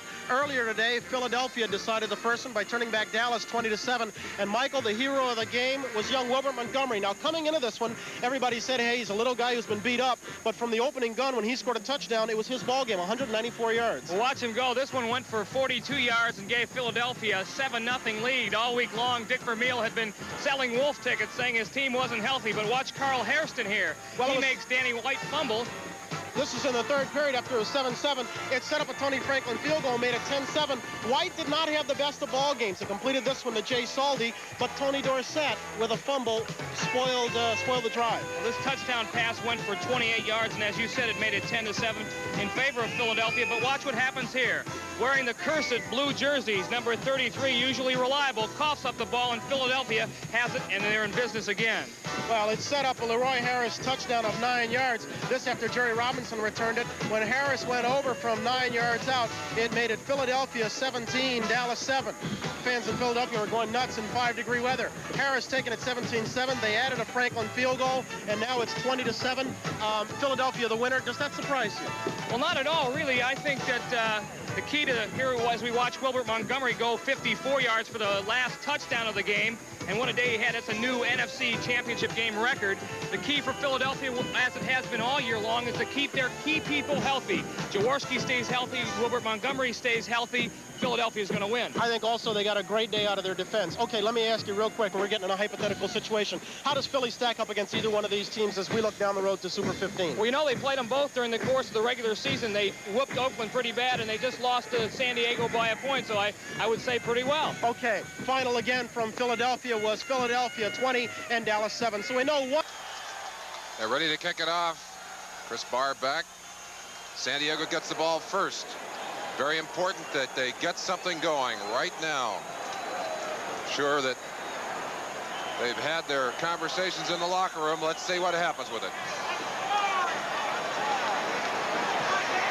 Bauer has it taken away from him by Frank Duncan, and he's toppled at the 24-yard line. And the Chargers, as you've said so many times during the course of this year, Merlin Olson at first position to establish momentum, power in the second half is so very important. Pretty interesting first statistics. You look at the yardage, total yardage passing, 243 for the Chargers. But as I said earlier, the most important stat is what's happened at the end of those drives, not between the 20s, between the goal lines. And Oakland has been able to get that ball in the end zone. Look at the turnovers. None for Oakland, 3 for San Diego. And as we said at the start, Oakland has taken the ball more than any team in the NFL, and San Diego's coughed it up more. Ron Smith dancing out of bounds with a first down at the 35. 11-yard play to Smith, who caught only 4 all season, and then had, of course, the big touchdown pass last week to beat Buffalo. Offense for San Diego, directed by their all-pro quarterback Dan Fouts. His running backs, and that, of course, you use that term loosely because San Diego does not run that much, and Chuck Muncie bruised a shoulder in the first half. We didn't see him in the second quarter, so Mike Thomas is the lone setback. Double tight end, that's Winslow with McCrary on the other side. Wide receivers, Joyner and Jefferson. Thomas dropped at the 35-yard line. Otis McKinney reacting quickly, number 23. The Oakland Raiders playing 5 defensive backs on first down, daring San Diego to run the football. The Chargers tried to run, but were ineffective there. If they can't force Oakland to come in with the extra linebacker, they're going to be in trouble in this second half. Oakland stopped the running game of the Eagles in a game you saw here on NBC at midseason when Philadelphia rallied late to beat Oakland 10-7. A lot of time. Intercepted. Dwayne Osteen.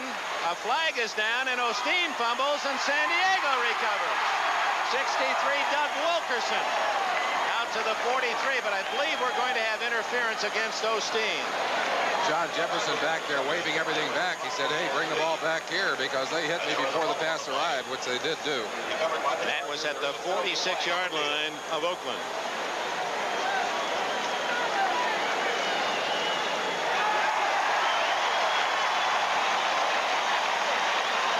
Now the Raiders trying to continue the pattern of pilfering Fouts passes, but Osteen a bit too rambunctious on that effort. Osteen, who was acquired from the Los Angeles Rams, has been a valuable acquisition, but he is the guy you almost have to go after in the secondary because you don't want to have to challenge Lester Hayes. Watch the end of the play here with the ball in the air.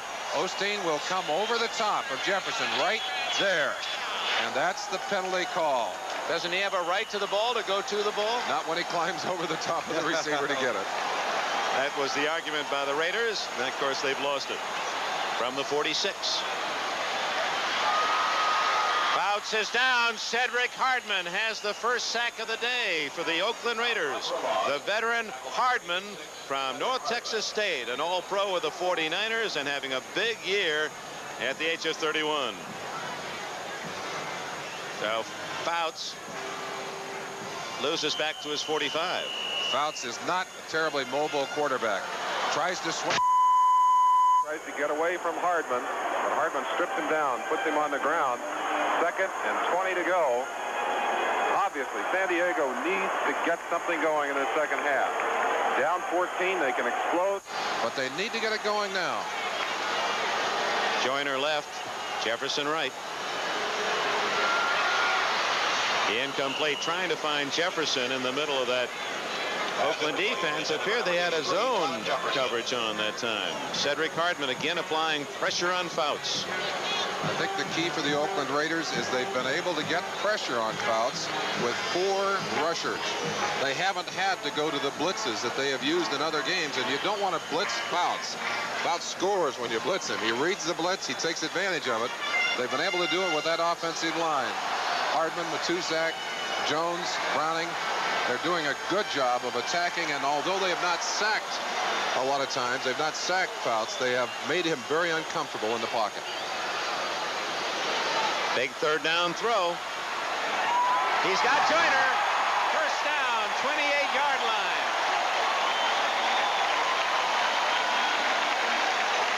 That's what makes the Chargers so exciting. There is no such thing as 3rd and 2 long for Fouts. And here's the difference. Look at the amount of time that Dan Fouts has to work. He'll find the open receiver, and he'll drop it into the hands. Charlie Joyner, one of the most disciplined pattern runners in football, in motion, breaking upfield. Watch him find the open territory. Hey, he said, here, get it to me now. It was Jefferson who had 5 catches over 100 yards last week against Buffalo. Joyner now has 5 catches, 113 yards today, and both touchdowns. Thomas. And they caught Hendricks red dogging from the backside, and they ran away from Hendricks, and a good game by Mike Thomas before Martin and Owens can make the tackle. And that's exactly what San Diego must do to force the Oakland Raiders out of that 5 defensive back situation. There's room up the middle. Thomas gets in there quickly and takes advantage of it. San Diego has an opportunity now down inside the 20-yard line. 2nd down and a yard, down with which to play for Fouts. Let's see if he goes for 6.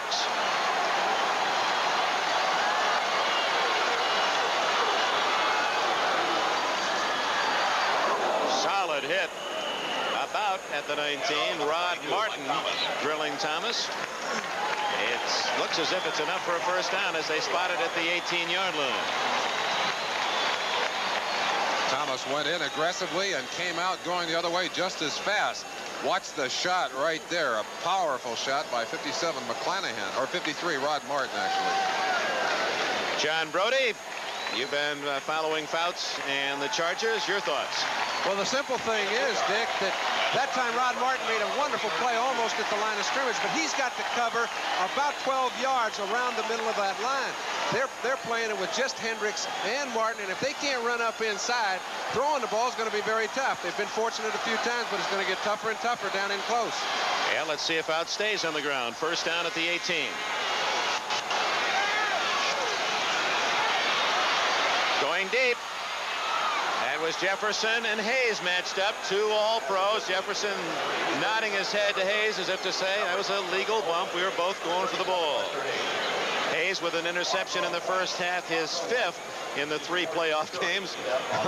You don't want to shake hands with Lester until he's had a very good shower. Watch the interaction between these 2 great players. Lester Hayes looking back, trying to find that football. Jefferson had 13 touchdown catches during the season, 3 of them against Lester Hayes, and there weren't many thrown on that man during the season. And Hayes with 13 interceptions. Ron Smith at the 8-yard line. That's going to be close to a 1st down.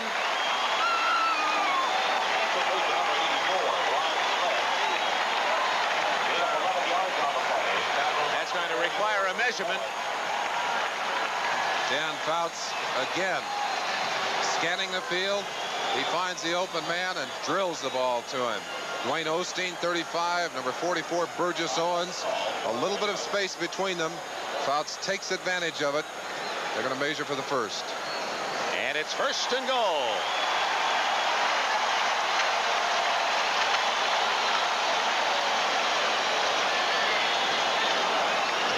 Fouts to Smith, who had a little trouble controlling it, but able to latch onto it.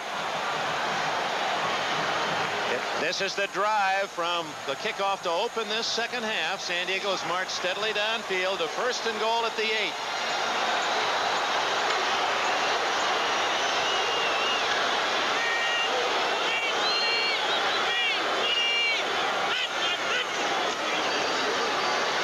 Lots of time. Hit the crossbar. Jefferson and Joyner crossing in the end zone.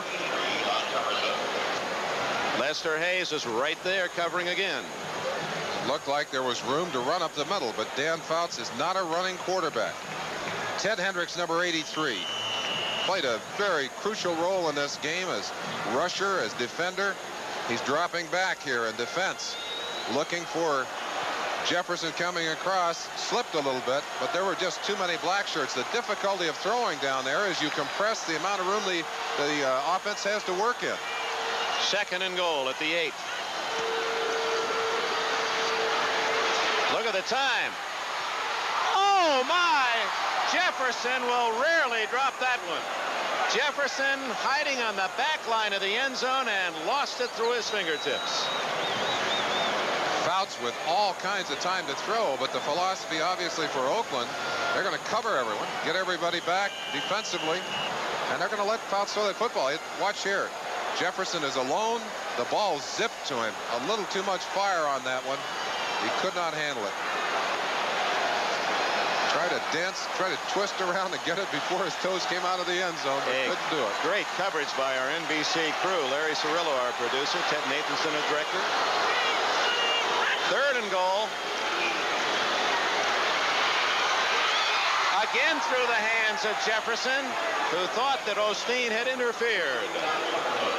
So 2 near misses for San Diego, and Fouts under pressure now will watch the field goal unit come in. Jefferson running a little pattern, just has trouble getting off the line, mistiming, and then cuts across the heels of Osteen. He makes those catches more often than he drops them. Indeed. Both of the last 2 chances, Jefferson, that's easy picking for him. Rolf Brnerska from the 16-yard line, a 26-yard attempt.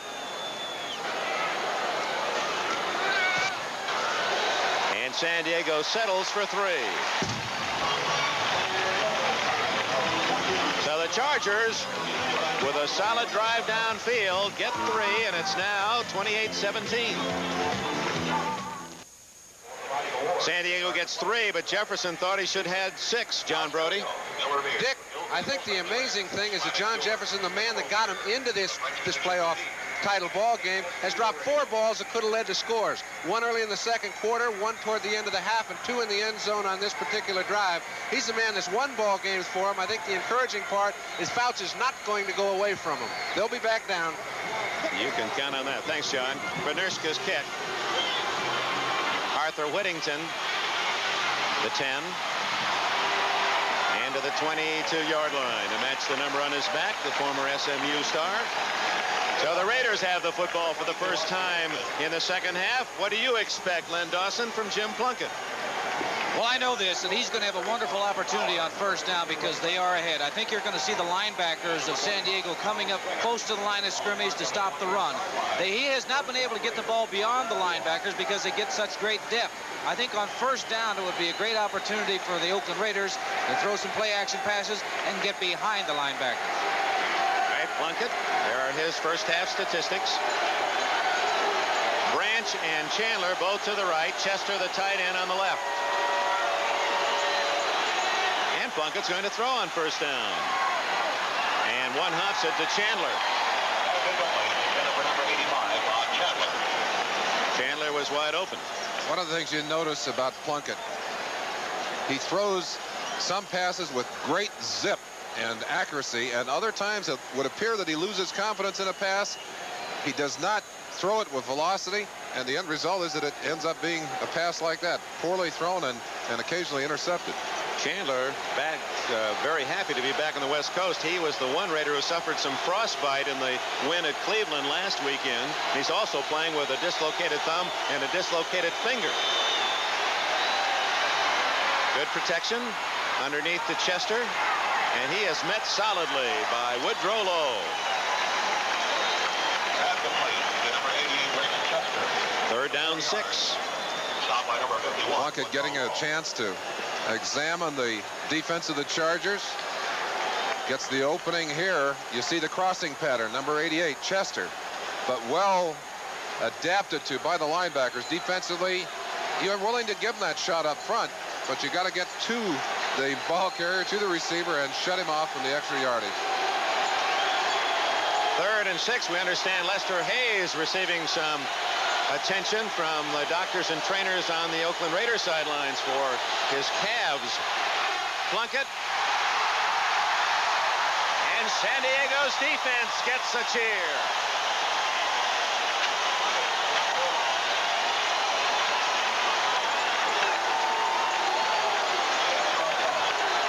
Apparently Hayes is all right. That's the 5th sack by the Chargers.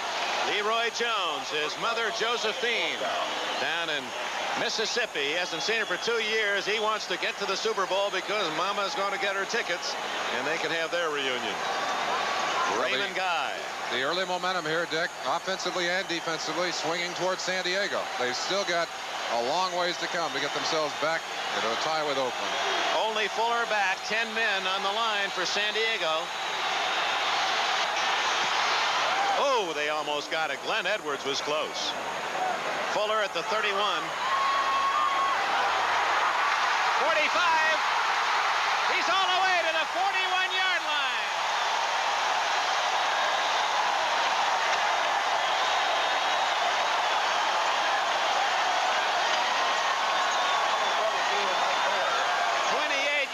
For Fuller after a 46-yard Guy punt. Sometimes Ray Guy kicks the ball so far that it's hard to carry. Hard to get down there to make the tackle. Unusual to have a good return off a play of this kind. With the block coming, there's no organized block, or there's no organized return. They were very lucky. That's almost all individual effort coming back. Mike Fuller, a great effort. Mike Thomas takes it to the 38 of Oakland. We have 8 minutes and 35 seconds remaining in the third quarter. Oakland leading first 7-0. Then San Diego tied. Then Oakland ran off 3 touchdowns, 28-7 before the Chargers scored late in the first half. San Diego's first possession of the second half led to a field goal. After 3 plays and a punt, San Diego back in business. 2nd down and 7.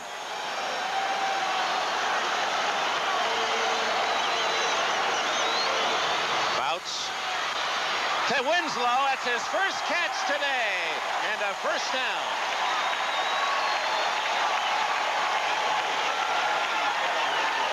Winslow, going into the second half of this game, had completed more passes than he had caught. Remember, he had that long pass in the first half. Excellent play. Bouts getting a lot of time, zips this one on a string. And Winslow, what a graceful athlete he is for a man that tall. No question. People are going to go looking for Kellen Winslows and try and put him at tight end if they can find him. First down. And a whistle. There was movement before the snap. Jefferson, all for naught. Mike Thomas might have nudged forward before the snap. Full start offense. So that will cost San Diego 5 yards. Philadelphia beat Dallas 20-7. These two teams both were engaged with the Eagles during the course of the regular season. Just to refresh your memory. Full start, moving before the snaps. Snap, number 62, 67, first down. San Diego defeated Philadelphia here 22-21, and Oakland lost at Philadelphia 10-7. No matter who wins this game in San Diego, it appears it will be a great rematch with the Eagles 2 weeks hence.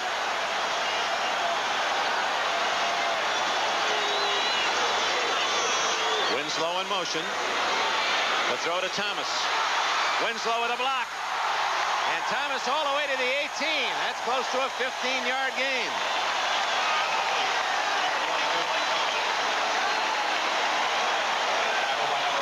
Thomas has had a tremendous load. Since the injury to Muncie, he's had to be running game and now pass receiver. But literally a running back, once that ball is in his hands, he knows where that first down yardage is. He looks like he may have gotten it. Well, they cleared out with Winslow, and there's number 80 Winslow throwing a block on Osteen. Good play. Just short. Don Coryell's Chargers, 2nd down and inches. John Brody, question for you. Is this a gambling down? Second down and inches? Merlin, I think it's a situation where it's better to have 2nd down and inches than it is to have 1st and 10. They've got 3 downs to pick up a first down. They would love to have the ball first down. I think he'll do something simply to keep the drive alive. I don't think he's going to fire the ball in the end zone. Some people might predict that. And if he does, they've still got Matt Millen in the ball game. Their short yardage defense is there. If they've got a good play, they'll probably use it. Well, I'll tell you, defensively, your philosophy has to be we protect for the pass, because you got to be frightened of the ability to throw this down away. Chargers with a solid third quarter, trying to pull ever closer. Winslow. Flags are down. Winslow to the 8-yard line.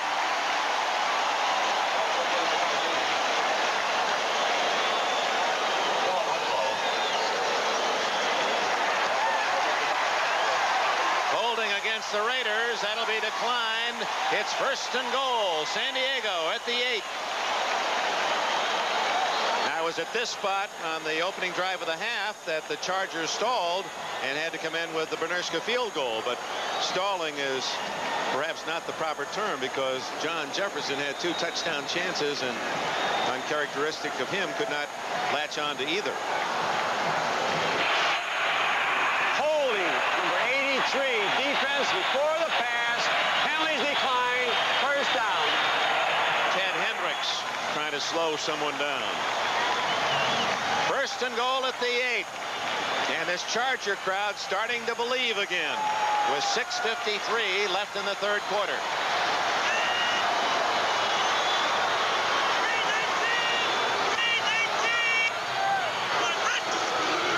Thomas to the 6. Reggie Kinlaw from Oklahoma, the middle guard for the Raiders, made the stop. Here comes Chuck Muncie back into the ball game for the first time since early in the game. 6.5 minutes left in this 3rd quarter. Muncie obviously in the game because of his physical stature, short yardage, running game. That's the work of big men, and Muncie's one of the biggest backs in the NFL. They like to run him to the left. Here he goes. Touchdown!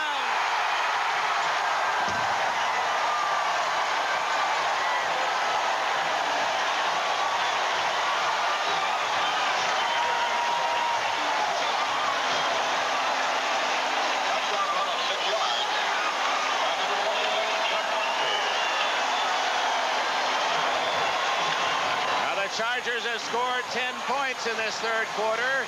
Once down 28-7. They've now pulled to 28-23.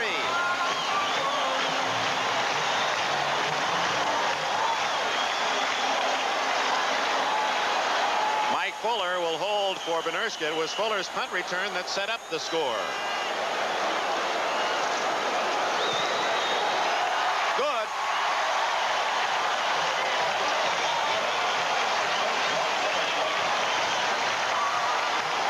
You called it exactly right. They like to put Muncie over that left side. He gets excellent blocking. Big Ed White, number 67. Wilkerson, 63, out in front of him. But he could have gone a long ways further if he'd had to. So with 6:13 left in the 3rd quarter, Oakland's lead is 4.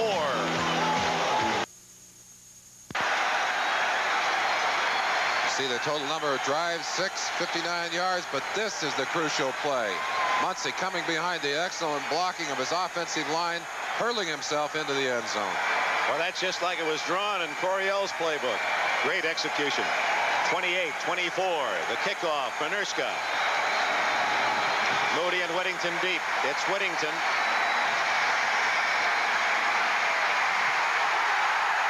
Jerome Dove was there first at the 22-yard line.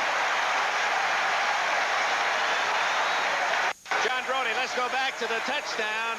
Let's see why Muncie had such a wide-open route.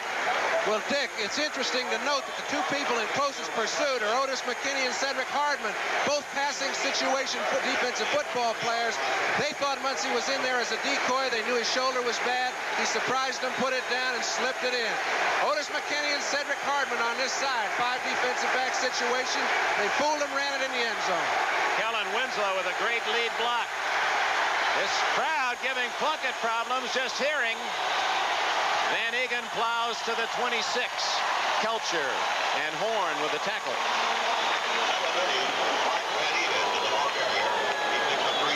The Oakland Raiders cannot afford to think at all about just running out that clock. A three-point lead against this San Diego Charger team is nothing.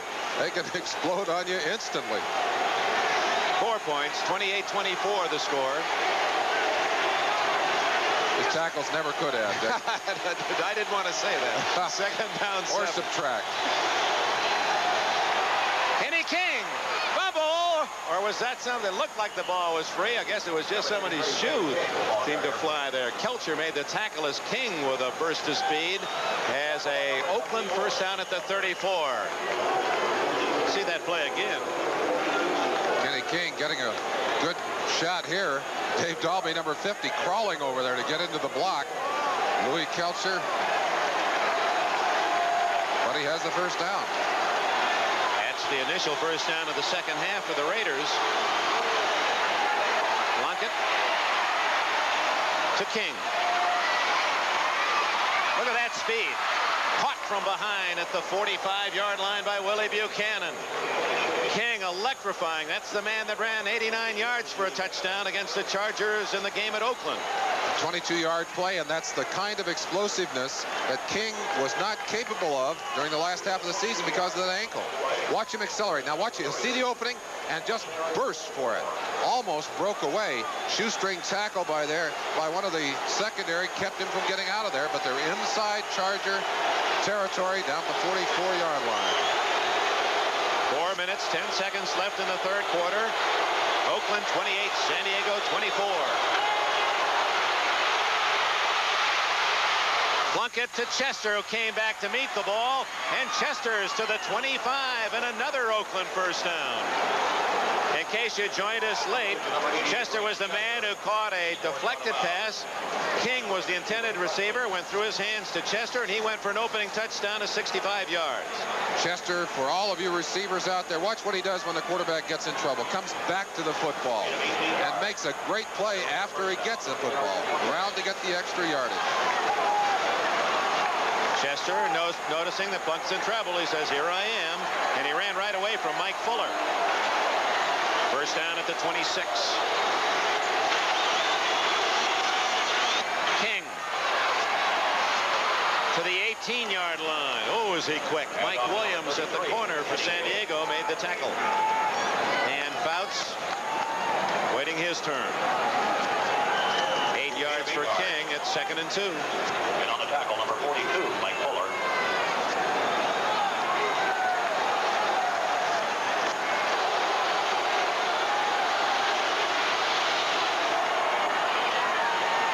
Van Egan has a first down at the 15. 3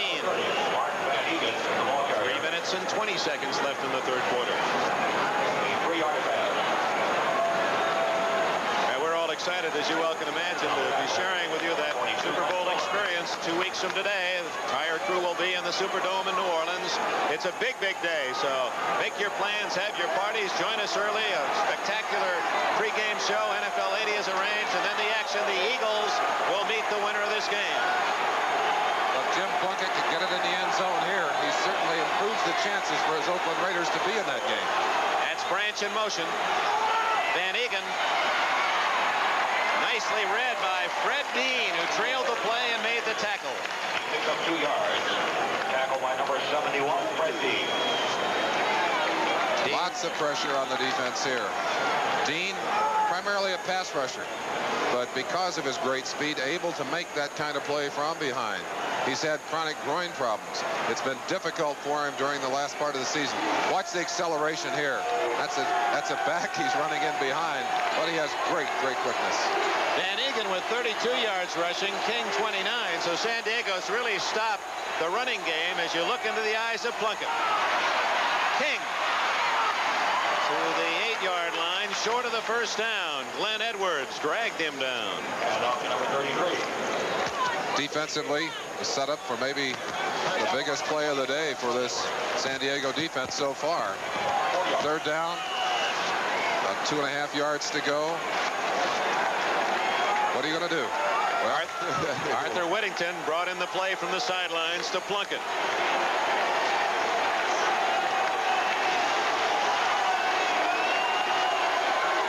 Almost 3 yards for the first down.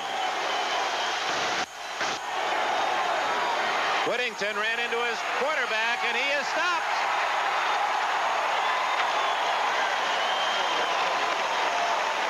The play misfires. Fred Dean with the ball, but going nowhere, and now the field goal unit comes on for Oakland. Tremendous penetration on the right-hand side. Watch the pressure coming in right there. It's Gary Johnson, I believe, 79, diving for him.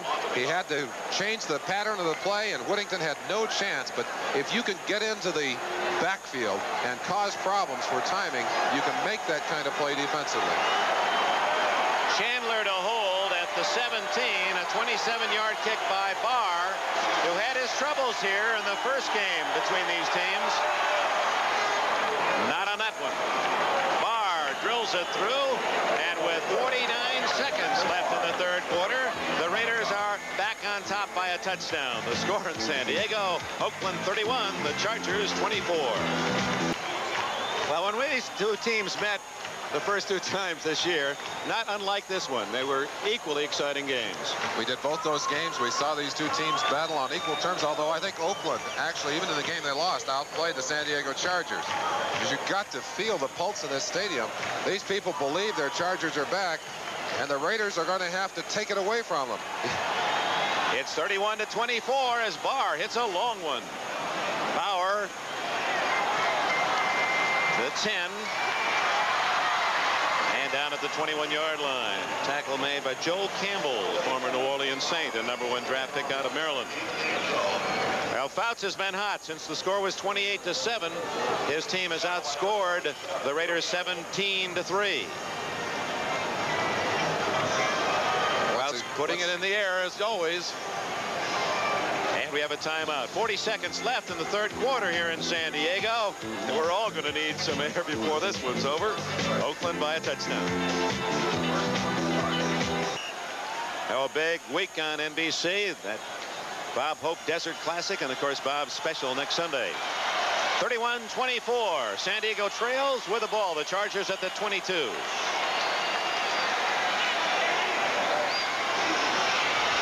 Fouts going long for Jefferson. Incomplete. Dwayne Osteen on the coverage. Jefferson hit hard on the ground. John Brody, take us into Dan Fouts' huddle. I think, Dick, when you start talking about the thoughts of Dan Fouts, there's one thing he has to guard against. He's home. I know he's excited. His group thinks they can score touchdowns at will right now because they're on a hot streak. But remember, Matt Millen is not in the middle. They're playing pass on first down, second down, and third down. You notice how little time he takes to throw the ball, but they've got to run something up the middle. I noticed they had Muncie in the last play. They've got to work something on the ground because Matusik has got to stay at home if they're going to keep him off the passing. Ted Hendricks can't get him, but Willie Jones does, and Fouts is sacked for the second time. Could well be the last play of this third quarter. 29 seconds left. It was Hendricks who forced Fouts to look elsewhere as he went firing in from a position on the opposite side from where you normally would find him. Doing his freelancing, he'll work all up and down that line, and he really makes it tough on the offensive linemen and to pick up people at backs who are supposed to be taken care of. But again, it's that bad matchup for San Diego. Willie Jones on Dan Audick that cost him the sack. See if Fouts gets a play off before the end of the third quarter. 14-13-12. Greg McCrary is in at tight end. Jefferson and Joyner both to the right. This is 3rd and 15. Jefferson slipped as he made his cut. 1 second left in the quarter. And Fouts very slow in getting up. It was Hendricks again coming in hard. Watch Jefferson as he makes his cut here. Plants that foot and just trips. And that's dangerous because that ball is already in the air. Meanwhile, Kellen Winslow took quite a pop. Monty Jackson, 42 on the coverage. I see. He pulled a muscle. He pulled calf muscle, did Winslow. That should not be serious. Looks like it might be a cramp, Dick. Partridge. Oh, short kick. But it takes a nice bounce for San Diego. Ira Matthews is to the 49 of Oakland. Tackle made by Hank Bauer, and that is the end of the third quarter at San Diego's Jack Murphy Stadium. The score after 3, Oakland 31, San Diego 24. We'll be right back after these messages from your local station. They're still very much alive in San Diego. Friday was San Diego Charger Day. I understand all the school kids, elementary through high school, all wore their blue and yellow. The spirit, the Chargers, and they're down to 15 minutes to go. 31-24 the score. The Raiders in front. Oakland good field position at its 49. Van Egan to the 37-yard line, and a first down for the Raiders. Third quarter statistics. As you might expect, favoring the San Diego Chargers substantially, but tremendous yardage gained by both these teams so far in this game. Plunkett, Dick, has averaged 23.3 yards per pass completion today. You talk about the long bomb and going deep. He's done it today. And that's true to form for the Raiders. Nothing much there as Whittington to the 35, 2nd and 8. Kellen Winslow receiving some attention, and from that expression it would appear that he's studying a chess move. He's going to be all right. He was an outstanding and is an outstanding chess player. He said, who's been your toughest opponent in chess? He said, I don't know. No one's beaten me yet.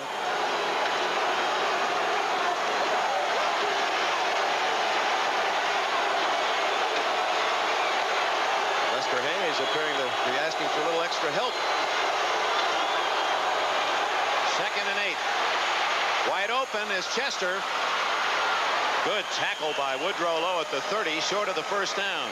3rd and 3 for the Raiders. Len Dawson, now you take us under that helmet of Jim Plunkett. Well, we had mentioned before the show that he has to exercise patience. Do not turn the ball over, because the Oakland Raiders get the ball from the other team more than anybody in the National Football League. He has done it. This is just the 3rd possession that Oakland has had in the second half. They did get 1 field goal, and they're moving right now. So Plunkett's doing a great job. Woody Lowe making the tackle. The Raiders are ready to put it in play on 3rd and 3. Kenny King back into the lineup. Flags are down. Wide open is Branch. And the speedster has a first down at the 24, but first the penalty. Several defenders jumping offside. Got to wonder if maybe one of the Oakland offensive linemen moved prior to the snap. No. Cal LaFleur signaling the 5-yard penalty against San Diego, and the Raiders, well, they gained about 6 on it. They'll take the play. Dick, normally the San Diego Charger team is not prone to mistakes, but watch the aggressiveness here. 79 Johnson and Kelcher.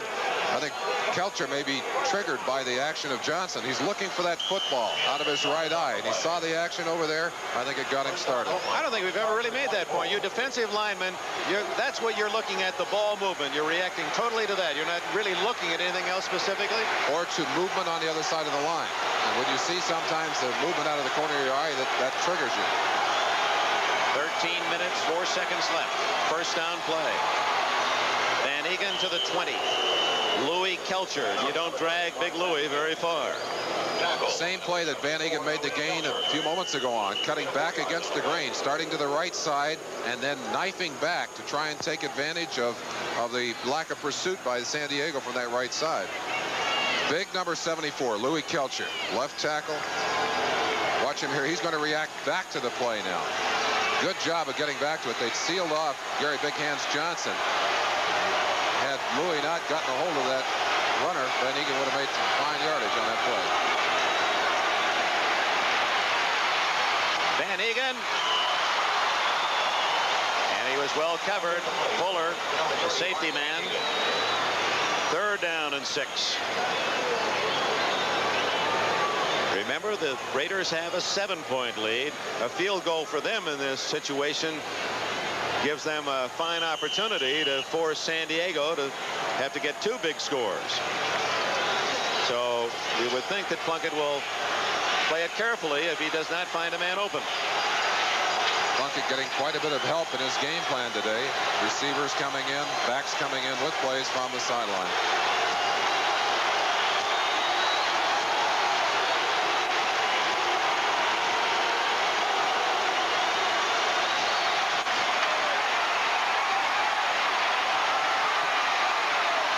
Complete to Chandler at the 10-yard line.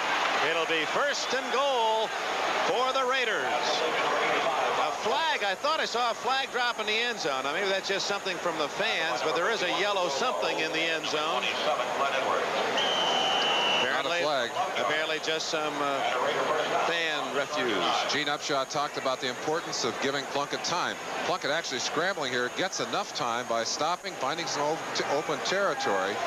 He has done that so well today. Bobby Chandler playing with those two bad hands. I don't know how a man can catch the football as well as he can. Dislocated thumb on one hand, dislocated pinky on the other. He said this is the first week that he hasn't had splints on both of those fingers. That's amazing. And with those soft hands of his, he gave them the 1st and goal, and now it's 2nd and goal from outside the 7. And all the time, the Raiders chewing up the clock. 11-15, 11-14, 11-13. There is the item they thought might have been a flag deep in the end zone. One of the cards is a Charger power. Both receivers to the left. Chandler with Branch in the slot. Van Egan again cutting back inside to the 3. Dean and Kelcher the tackle. Boy, 2 Pro Bowlers that have played outstanding football defensively for Don Coryell. They put big Wilbur Young in place of Gary Johnson. Wilbur playing the run more efficiently, but Van Egan still running that same play, starting the action to the right, cutting back against the grain, getting good yardage in that particular play. Oakland on 3rd and goal brings in some extra beef. Todd Christensen, tight end or a fullback. Derek Jensen in there as well. So it's Van Egan and Jensen. And Plunkett doesn't like the defense and calls time. Now Plunkett, you'll recall in the game at Cleveland, called time down by the goal line. Talked it over, came back with the same play, and that was the winning touchdown scored by Van Egan. Timeout, 10 minutes, 18 seconds left. Oakland by 7. Over 52,000 fans, partisan crowd in San Diego. The Raiders scored first on a freak tip pass that went from King to Chester, 65 yards. They've led throughout. They were tied at 7. Then Oakland, using turnovers to full advantage, scored 3 straight touchdowns to lead 28-7. San Diego a score before the half, made it 28-14. Chargers a strong 3rd quarter, but now the Raiders leading 31-24 have a chance to take more than a touchdown lead. This is 3rd and goal. Plunkett. He didn't fool anyone. Woodrow Lowe.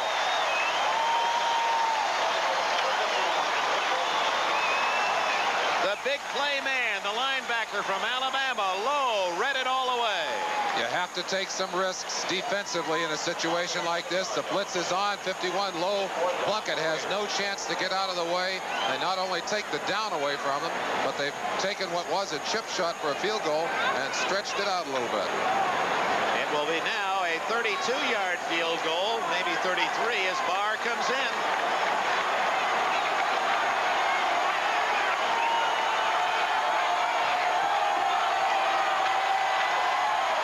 He's got it.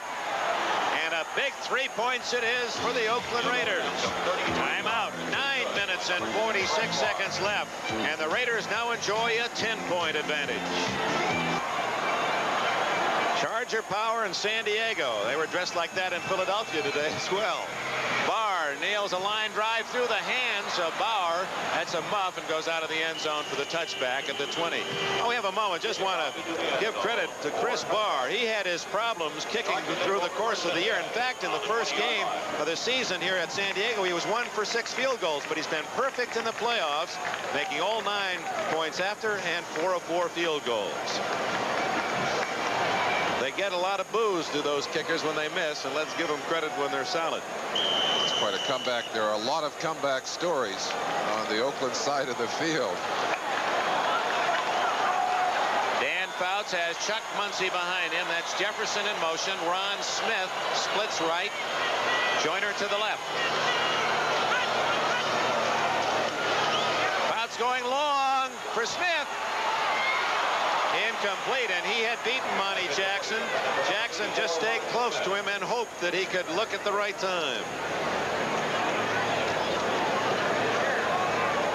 We've been And measuring the time for the quarterbacks all day, let's check Fouts on that last toss. Relatively a deep pass, about a 25-yarder downfield, but thrown in 1.9 seconds. And he had to throw that quickly because Willie Jones was coming right over the top after him.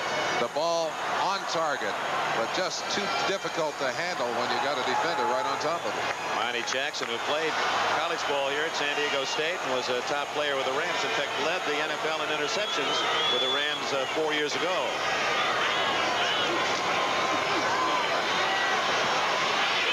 Smith. And again, it's Jackson to break it up. Monty's brother Terry, a member of the New York Giants club. Monty has not played much. He's had some injury problems this year and held only 1 interception. It looked like Smith pitched on that one. It looked like he had a chance maybe to accelerate and get his hands on it. May have misjudged the football. There's old Highway 63 on the sidelines. Gene Upshaw, 23rd playoff game for Upshaw. Muncy out of the ball game. Thomas in. 1 back. 4 receivers. 3 wide receivers plus Winslow. He's on the right side. Now it's a triple right. And wide open is Joyner. Osteen knocks him out of bounds at the 36. First down, San Diego. Joyner's had a big day for Don Coryell. Fouts with Joyner all the way on that pass. Charlie, as we said, is one of the most disciplined receivers in football. Crafty veteran who'd announced to his teammates early this year that he was thinking about finishing it this year, but they're trying to talk him into staying around. He has had a rather remarkable season. And a remarkable day. 6 catches, 130 yards, and 2 touchdowns for Joyner. Approaching the 9-minute mark of this 4th quarter. 10-point lead for Oakland. Muncy, he's got some blockers. Down he goes with a first down at the 48-yard line. Willie Jones made the tackle. Wide receivers must do more than just catch passes. Number 84, Smith, on 83, Hendricks got enough of Hendricks to bother him, give him some trouble, and Muncy got outside of Hendricks, got into the secondary, made a nice gain. Willie Jones shaken up on the play. The trainers come all the way across from the Oakland side. Smith also shaken up. Found out that Hendricks is hard as rocks out there. The clock, by the way, Dick, now an enemy for the San Diego Chargers. They'd like to be able to mix their plays. They need to run occasionally to keep the defense honest, but they also need more than a touchdown to get back in this game. They've got to move it down the field as fast as they can. Getting King on the sidelines as both players appear to be okay. Jones and Smith. Jones heading toward the Raider bench. Dan Fouts, again, to give the fans a measure of appreciation of his talent. The quarterback throws for, well, we'll ask our gentlemen, Len Dawson and John Brody. You throw for 300 yards. You've had a big day, but Fouts had 8 of those this year. An unprecedented season. He's over 300 yards again today. Was that your measuring stick, John, for a big day? Not at all. I think you can look on the other side of the coin and see that Plunkett's had an exceptional day, but he's been able to pick and choose. Fouts is in a situation where he's got to throw the ball with 9 minutes, as you alluded to, and he hasn't got that luxury. Almost intercepted by Monty Jackson as Fouts' throw came up short as he was being drilled by the defensive charge of Dave Browning.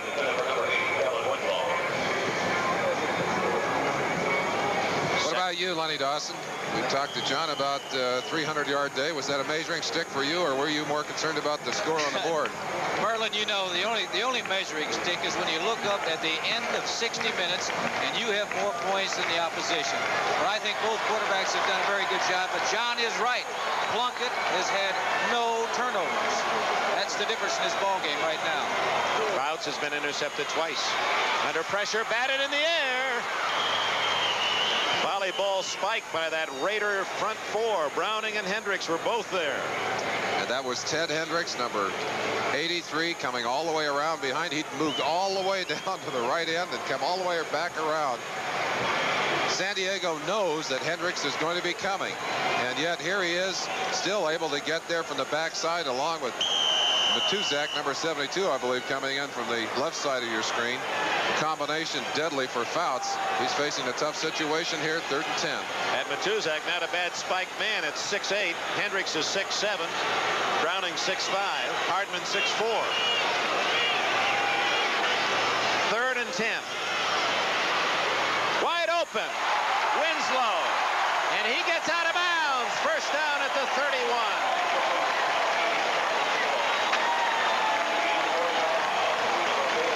And Fouts with some more third down magic. Fouts has been magnificent in the tough situations today, but look at that receiver. Give him some credit too. Winslow finding the open territory. Looks like he's still having trouble with that calf. Running with a little problem here, breaking outside, scooping that one off the ground. Excellent catch. Good hands by Winslow. Caught 89 this year to lead the NFL, and he stopped the clock with 8:32 left.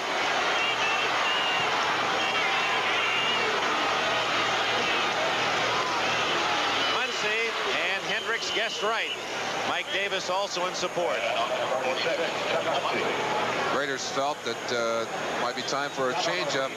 Hendricks had started inside. I'm sure they'd made some adjustments in their blocking assignments, and then quickly at the snap of the ball moved back outside.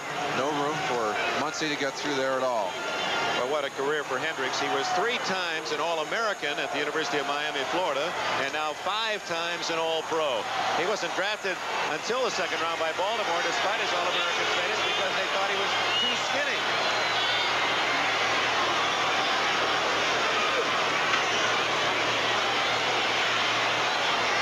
Winslow, and a flag is down.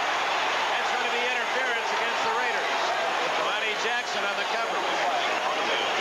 Winslow's hurt.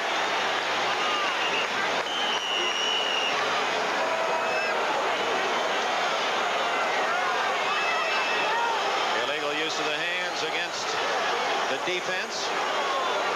And Winslow is hurt. Oh, he almost speared that ball one-handed and had himself in an awkward position when hit by Jackson. Looked like he was going to catch it, just snatch it out of the sky with those big hands of his, but he went down hard and twisted as he went down. Watch the play here. Up high in the air, grabs that football, and Jackson pulling him down from behind. You see the twist. Winslow's back is twisted as he comes down, but he's up, he's moving. And you hear the response from this San Diego crowd. They love Kellen Winslow and the big plays that he has brought to San Diego this year. You see him twisting as he goes down. Monty has a hold of his head. Well, he told us where the secret to those soft hands of his. Maybe we get a chance later and gets back in there. We'll share it with you as he told us the story. First down on the penalty at the 25. Early movement in the line by the Chargers. That'll cost them 5. The right-hand side of the line looked like Anodic. A little quick and getting off. A lot of mistakes by the San Diego team today. Unusual for them. They're a well-drilled, well-coached, efficient veteran team, but they have made a lot of crucial mistakes, a lot of penalties today. False start, 67. Offense moving before the snap. First down. And White. And they ticketed, although both White and Audick moving before the snap. The Oakland Raiders have led throughout. They're in front 34-24, the winner to the Super Bowl against the Eagles. 7 minutes, 42 seconds left. This is 1st and 15.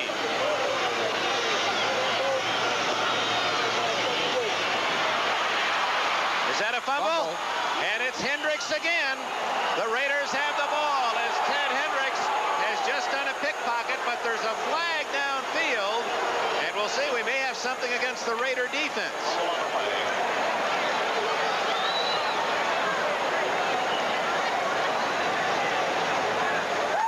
So San Diego retains possession. A crucial mistake against Monty Jackson.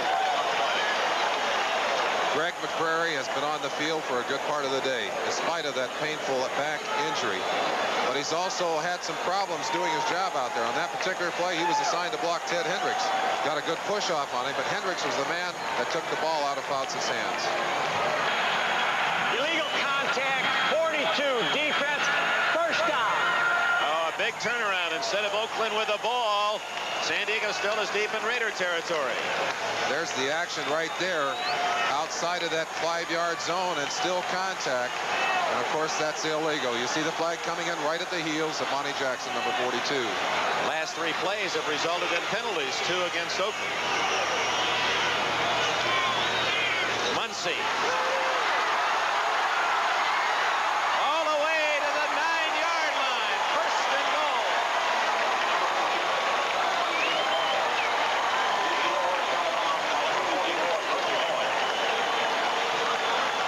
Stops the clock with exactly 7.5 minutes remaining. Oakland doing some of their own gambling, thinking pass all the way. Muncy getting good blocking, and you've got to mix it up offensively, especially when you've got those five. Kellen Winslow again with a nice block, Merlin. Kellen's had a big day. He's making a first block, and then he comes back for a second one. Beautiful cut down there. That's the one that sprung him for those last 7-8 yards. First and goal, almost a full 10 yards to go for San Diego. Draw to Muncy. Bubbles! And did he get it back? Yes. Oh, that brought some hearts up into San Diego throats. Raiders think they got the ball, but it's ruled that San Diego retains possession. Looked like Muncy ever really got his hands on that football. Let's let you look at it. Watch the handoff. It didn't appear that Muncy was able to get clear possession of that ball, thinking ahead of where he was going to carry that ball and not concentrating on taking the handoff. They're lucky to get that one back. Muncy recovering his own fumble in a sea of black. Second and goal from the 10. John Floyd in the game for San Diego. Here's Muncy. Breaks a tackle. And he's to the 9-yard line. Well, what an effort by Mike Davis to come up to slow down Muncy. NBC's exciting program, Chips, will be seen tonight in its entirety following the conclusion of our coverage from San Diego over most of these stations, except for most Mountain and Pacific time zone stations where Chips will be seen at its regular time. So stay tuned. We'll have it in its entirety right after the game. Third and goal. That was a big play by Mike Davis. Excellent tackle. Muncy, if he'd been able to keep his balance, would have been very close to that goal line. Triple left formation. Fouts. Oh, had Winslow open and overshot him. Fourth and goal, and apparently Coryell will go to the field goal. And Winslow limping again. Still having trouble with that calf. Stretched all the way out. I think perhaps a healthy Kellen Winslow would have made this catch. Almost a basketball play again, a double pick. And they throw it a little high to Winslow. You see him surge off that leg, and he comes up grabbing that right calf. An apparent 28-yard field goal.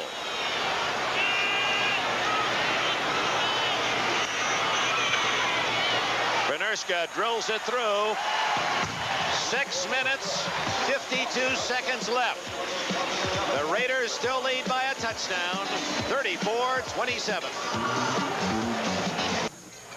Dick Enberg with Merlin Olson in San Diego, delighted to bring you this AFC Championship game. The Eagles had the top defense against scoring in the NFL this year. No matter who they play, they know they're going to be seeing a lot of offense. Oakland 34, San Diego 27. And a wild championship game before 52,000. The sellout in San Diego. Benerska to Whittington. And he's out at the 25-yard line. Now the defense of the Chargers will try to stop the Raiders and get Dan Fouts in the offense the ball for a possible tying touchdown. I think he has to change at this point in the game, Dick. Offensively, Plunkett's major concern, don't turn the ball over. If he can, he'll control the football and eat that clock. They'd like to tick it down as much as they can. The defense, on the other hand, thinking turnover, tackle the football, strip it, but don't let them move it down the field and eat the clock. The last two possessions by Oakland led to field goals and long drives, each of those drives consuming more than 5 minutes.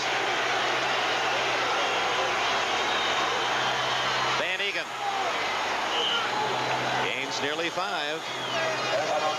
Bob Horn, the middle backer from Oregon State, the tackler. 6 minutes and 30 seconds. We'll keep our eye on the clock. Oakland leading 34-27. The Raiders have been in front since the third play of the game when Jim Plunkett threw a pass over the middle to Kenny King, went through King's fingertips, deflected downfield, and Raymond Chester of the Raiders picked it off and completed a 65-yard scoring play. Raiders Raiders built the lead at 28-7. San Diego coming back to within 4. Van Egan. First down as he gets 10 more. Preston and Horn, the tacklers. Philadelphia won earlier today as Dick Vermeil's tough Eagles stopped the Cowboys 20-7. Philadelphia's first visit to the Super Bowl. We expected the Oakland Raiders to run at the right side of the Charger defense. No question that they have done that, especially late in the game, and they've made big yardage doing it. Staying on the ground, that first down. Clock shows 5:31, 5:30, 5:29. Van Egan for 4 more. Stay with us here on NBC television tonight.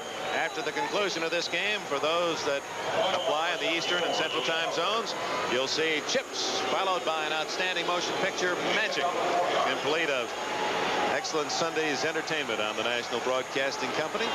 That's later tonight, Chips and Magic, and of course at the regular times in the Mountain and Pacific zones.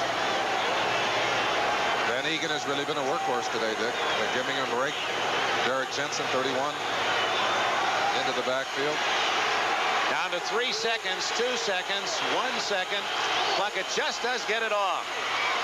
Kenny King to the 46, where it'll be 3rd and 4. Louis Kelcher leading the way. A day that found the players awakening to the sound of rain, something that no one expected, and that it has been nothing but sunshine here in the West for the last 2 months. But no rain during the course of the play. It stopped about noon today, and certainly not a factor. 4:17 left.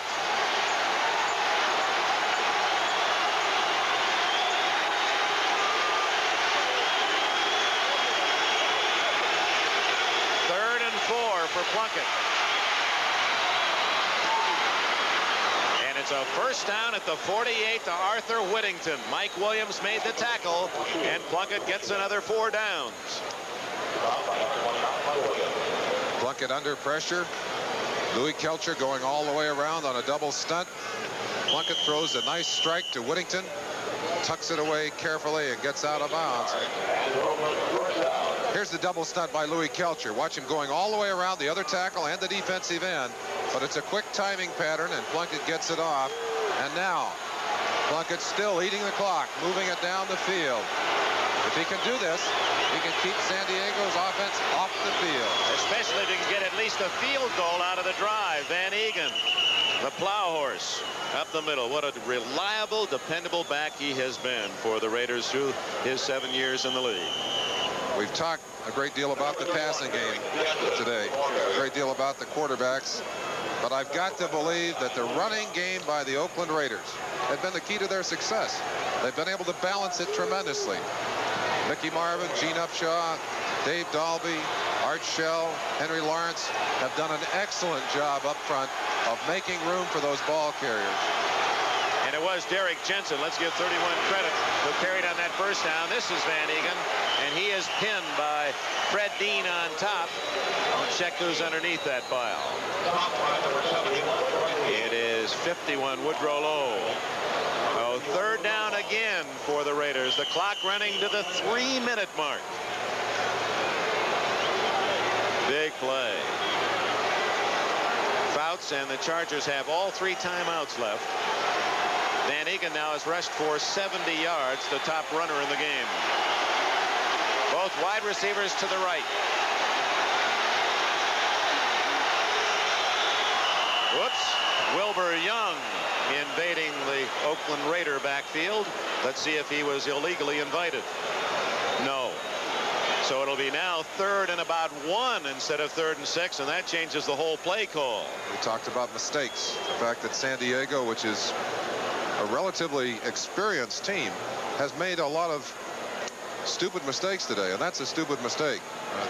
Not to belittle Wilbur Young, because he's played some excellent football here, but you can't afford to give away 5 yards in that kind of situation. Plunkett now a much easier opportunity to pick up the first down and take some more time off that clock. And the way they're delicately measuring that spot, you can see from the hand of Cal Lepore that it's about 6 inches to go. 99 defense, 3rd down. see Big Wilbur. No one moving on the inside. Plunkett just getting out of the way. That's a lot of body coming at you. Wilbur guessed wrong out of William Penn College of Iowa. So Plunkett needs just short yardage and brings in some extra blockers. Raymond Chester and Derek Ramsey will bookend the line. Todd Christensen is the wingback. Van Egan and King behind Plunkett. Van Egan. A first down, and now it is really tough for San Diego. The clock running down toward the 2-minute warning. Chris Barr anticipating a possible field goal, but now Plunkett hopes that they won't even have to kick one. They're going to try to chew up the clock. They don't need to run a play till the 2-minute timeout unless San Diego uses one of its timeouts. Why wouldn't they call time here, Merlin? Well, they've only got 3, and I'm sure that has to be a concern for them. If they were going to call it, they should have called it instantly. They shouldn't have waited at all. Yeah, they let about 22 seconds go by until the 2-minute warning, and Plunkett wisely will just let that official timeout occur. And now it's down to seconds. Timeout in San Diego. The Raiders have the ball and a big 7-point lead.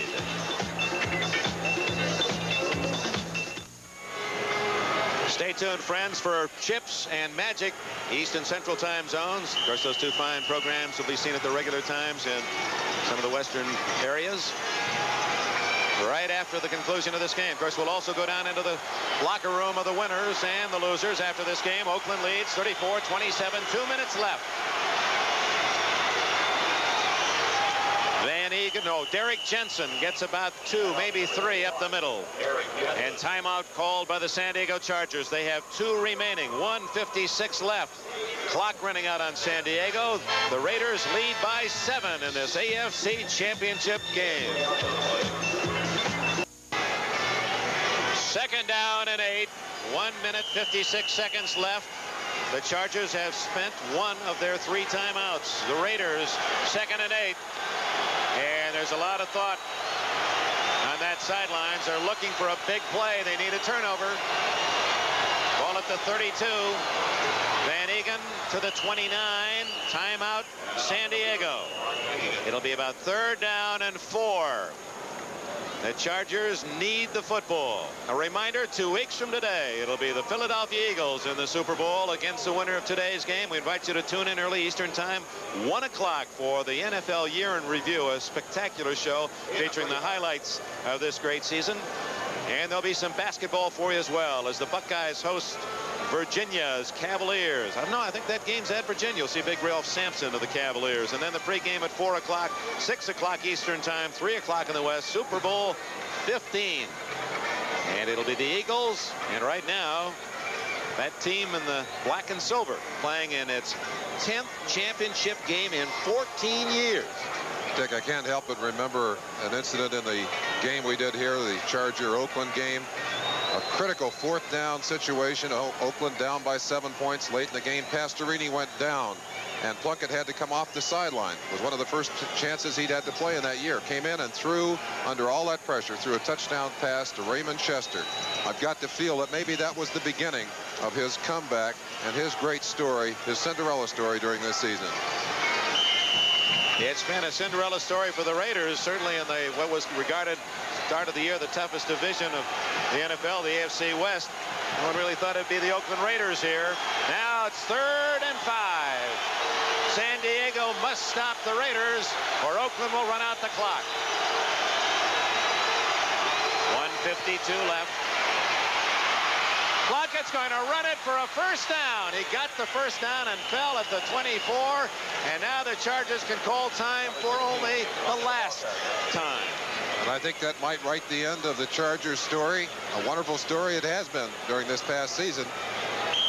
But the colors in the Super Bowl are going to be silver and black. They have not called time. 1:23, 1:22 left.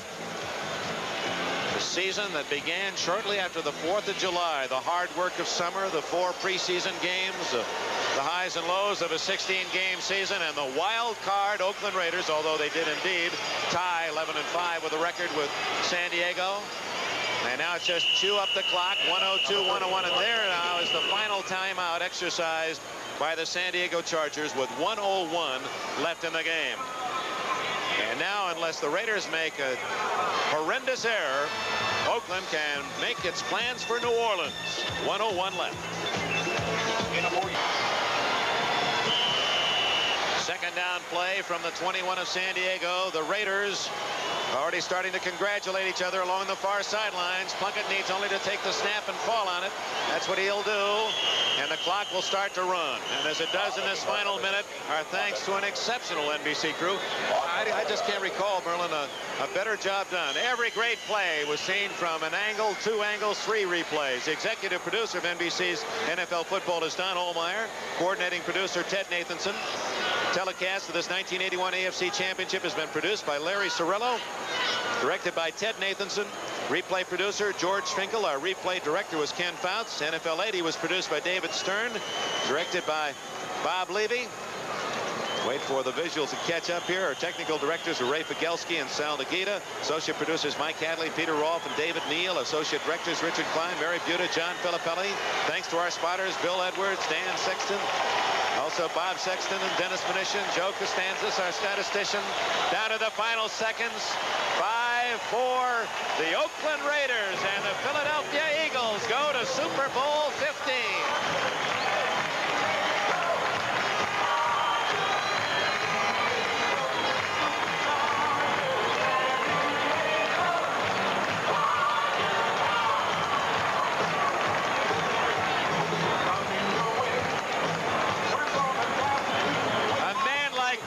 Can certainly appreciate whatever words Dan Fouts offered him. If anyone knows what it's like to be down, up, and then down at the bottom of the pile and then recover, it's Jim Plunkett of Oakland.